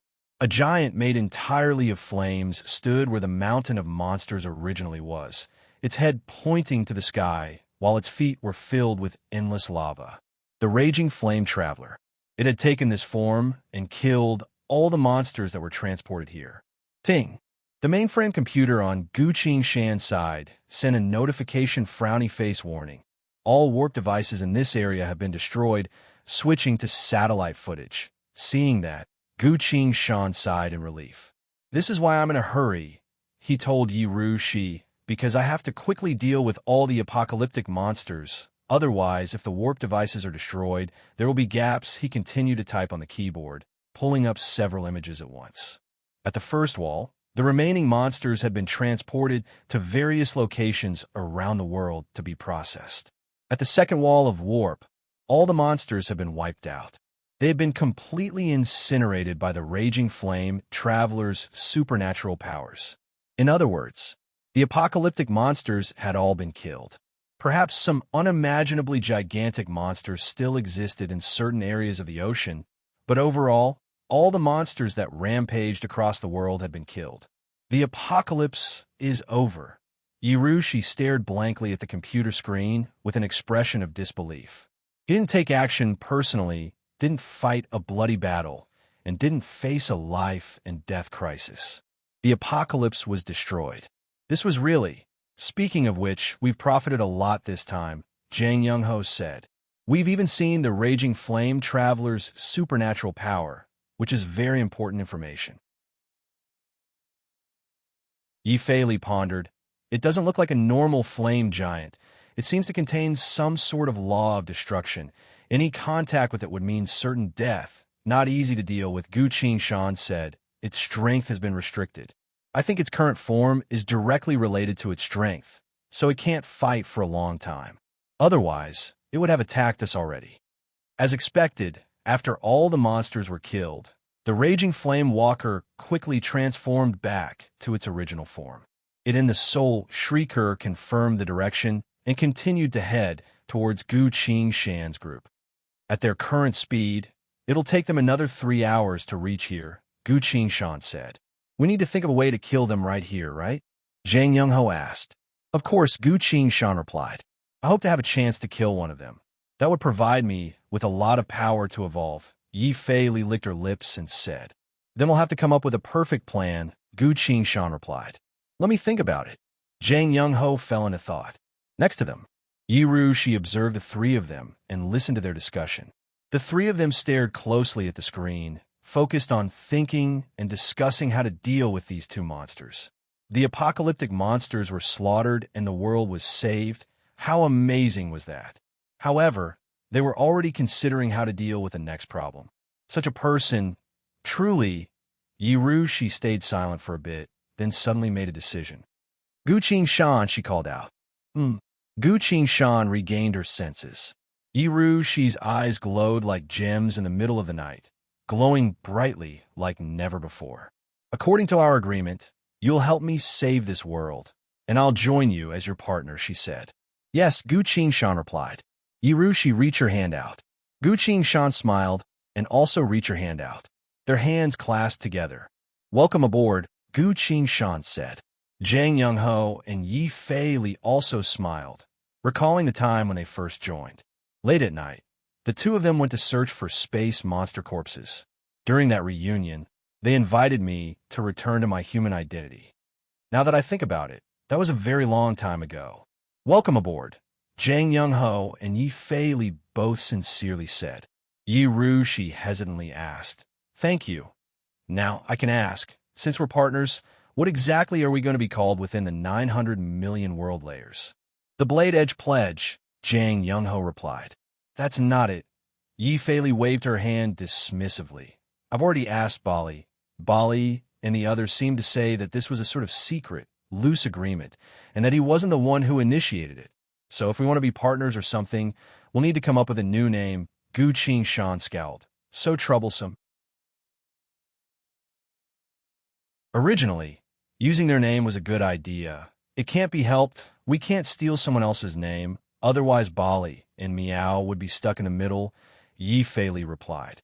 Seems like we'll need to come up with a new name. Jang Young-ho lit a cigarette and pondered. The last time we were discussing this, Liao Xing was also there, so we couldn't come up with anything even after thinking for a long time, Gu Qingshan replied. Then, how about we come up with something now? Yi Fei suggested. Why now? Jang Young-ho asked. We're about to get a new member, but we don't even have a name. If we wait for more and more new members to join us, wouldn't that become a joke? Yi Fei commented. Gu Qingshan and Jang Young-ho thought for a bit, then both nodded. That makes sense. Yirushi had been silently listening until this point where she couldn't help but cut in. Excuse me, we don't even have a name for our organization yet. All three of them had awkward expressions on their faces. We've been so busy that we haven't had the time to think about it. How about you help us think about it as well? You're a partner now anyway, Gu Qingshan sincerely suggested. I'm not really good at coming up with names. All right, let's brainstorm for a bit, Yirushi replied. How about we call it Night Walker? Jang Young-ho suggested. Why not? Hitmen always hide and act in the dark, Jang Young-ho replied. I like it a lot, But there are already a few dozen organizations with this name in the 900 million world layers. Gu Qing-shan shrugged. Then we'll have to repeat ourselves. Zhang Young-ho shook his head. It's a bit hard to avoid all the names of the 900 million world layers, the infinite worlds, and countless organizations. Everyone thought about it and agreed. That was a very difficult thing to do. How about Victory Hall? Yi Fei Li suggested. Why? It's friendly and invincible, Yi Fei Li replied. Too casual, not dignified. Yi Rushi shook her head. She then suggested, I think we should have a name that no one else would think of. That's true, but what should we call it? Gu Qing-shan crossed her arms and asked, Let's follow this train of thought. The four of them discussed for a long time, even took the time to have a meal, drink, then continued their heated discussion, until the large computer's alarm sounded. Frowny Face Master. There are 25 minutes left before the enemy arrives at this base. The four of them couldn't help but stop their discussion. Zhang Young-ho face-palmed. Ah, what a headache. Let's not think about this when we're in battle from now on. Are those two monsters really powerful? I think they're quite average, Yi Rushi doubtfully asked. The three of them fell silent. Gu Qing-shan explained. They're the same as us. Their strength has been suppressed, but they're still quite powerful. Then what should we do about the name? We've discussed it for so long. We need to come up with a solution, right? Yi Fei Li asked, unwilling to give up. Gu Qing-shan made up her mind and said, It's too hard to find a name that no one else has in the infinite worlds. But the purpose of a name is to leave a deep impression on others. If anyone asks us about it, we'll just say that we can't think of anything. Can't think of anything? The other three asked in unison. That's right, we can't think of anything. Zhang Young-ho, Yi Fei Li, and Yi Rushi all fell silent. That makes sense, Zhang Young-ho pondered. That's quite impressive, Yi Fei Li followed up. In the end, Yi Rushi was a bit more reliable than the rest of them, so she had already thought of the consequences of this. In the future, when we travel the infinite worlds and fight against an enemy, the enemy suddenly announces their identity and says, I'm XXX's so-and-so. Who are you? Then what should I say? Should I say, I'm Yi Rushi, someone who can't think of anything? Would we still be able to fight? Would the enemy laugh themselves to death? Yi Rushi gritted her teeth and said, Then what if we come up with a good name in the future? Of course we'll use a good name. Gu Qing-shan, Zhang Young-ho, and Yi Fei Li spoke in unison. Looking at the three of them, Yi Rushi suddenly realized something. They really can't think of a good name. What kind of organization did I join? You're tuning in to the Warrior Lore YouTube channel. Don't forget to subscribe and join us on this journey to catch the most captivating stories.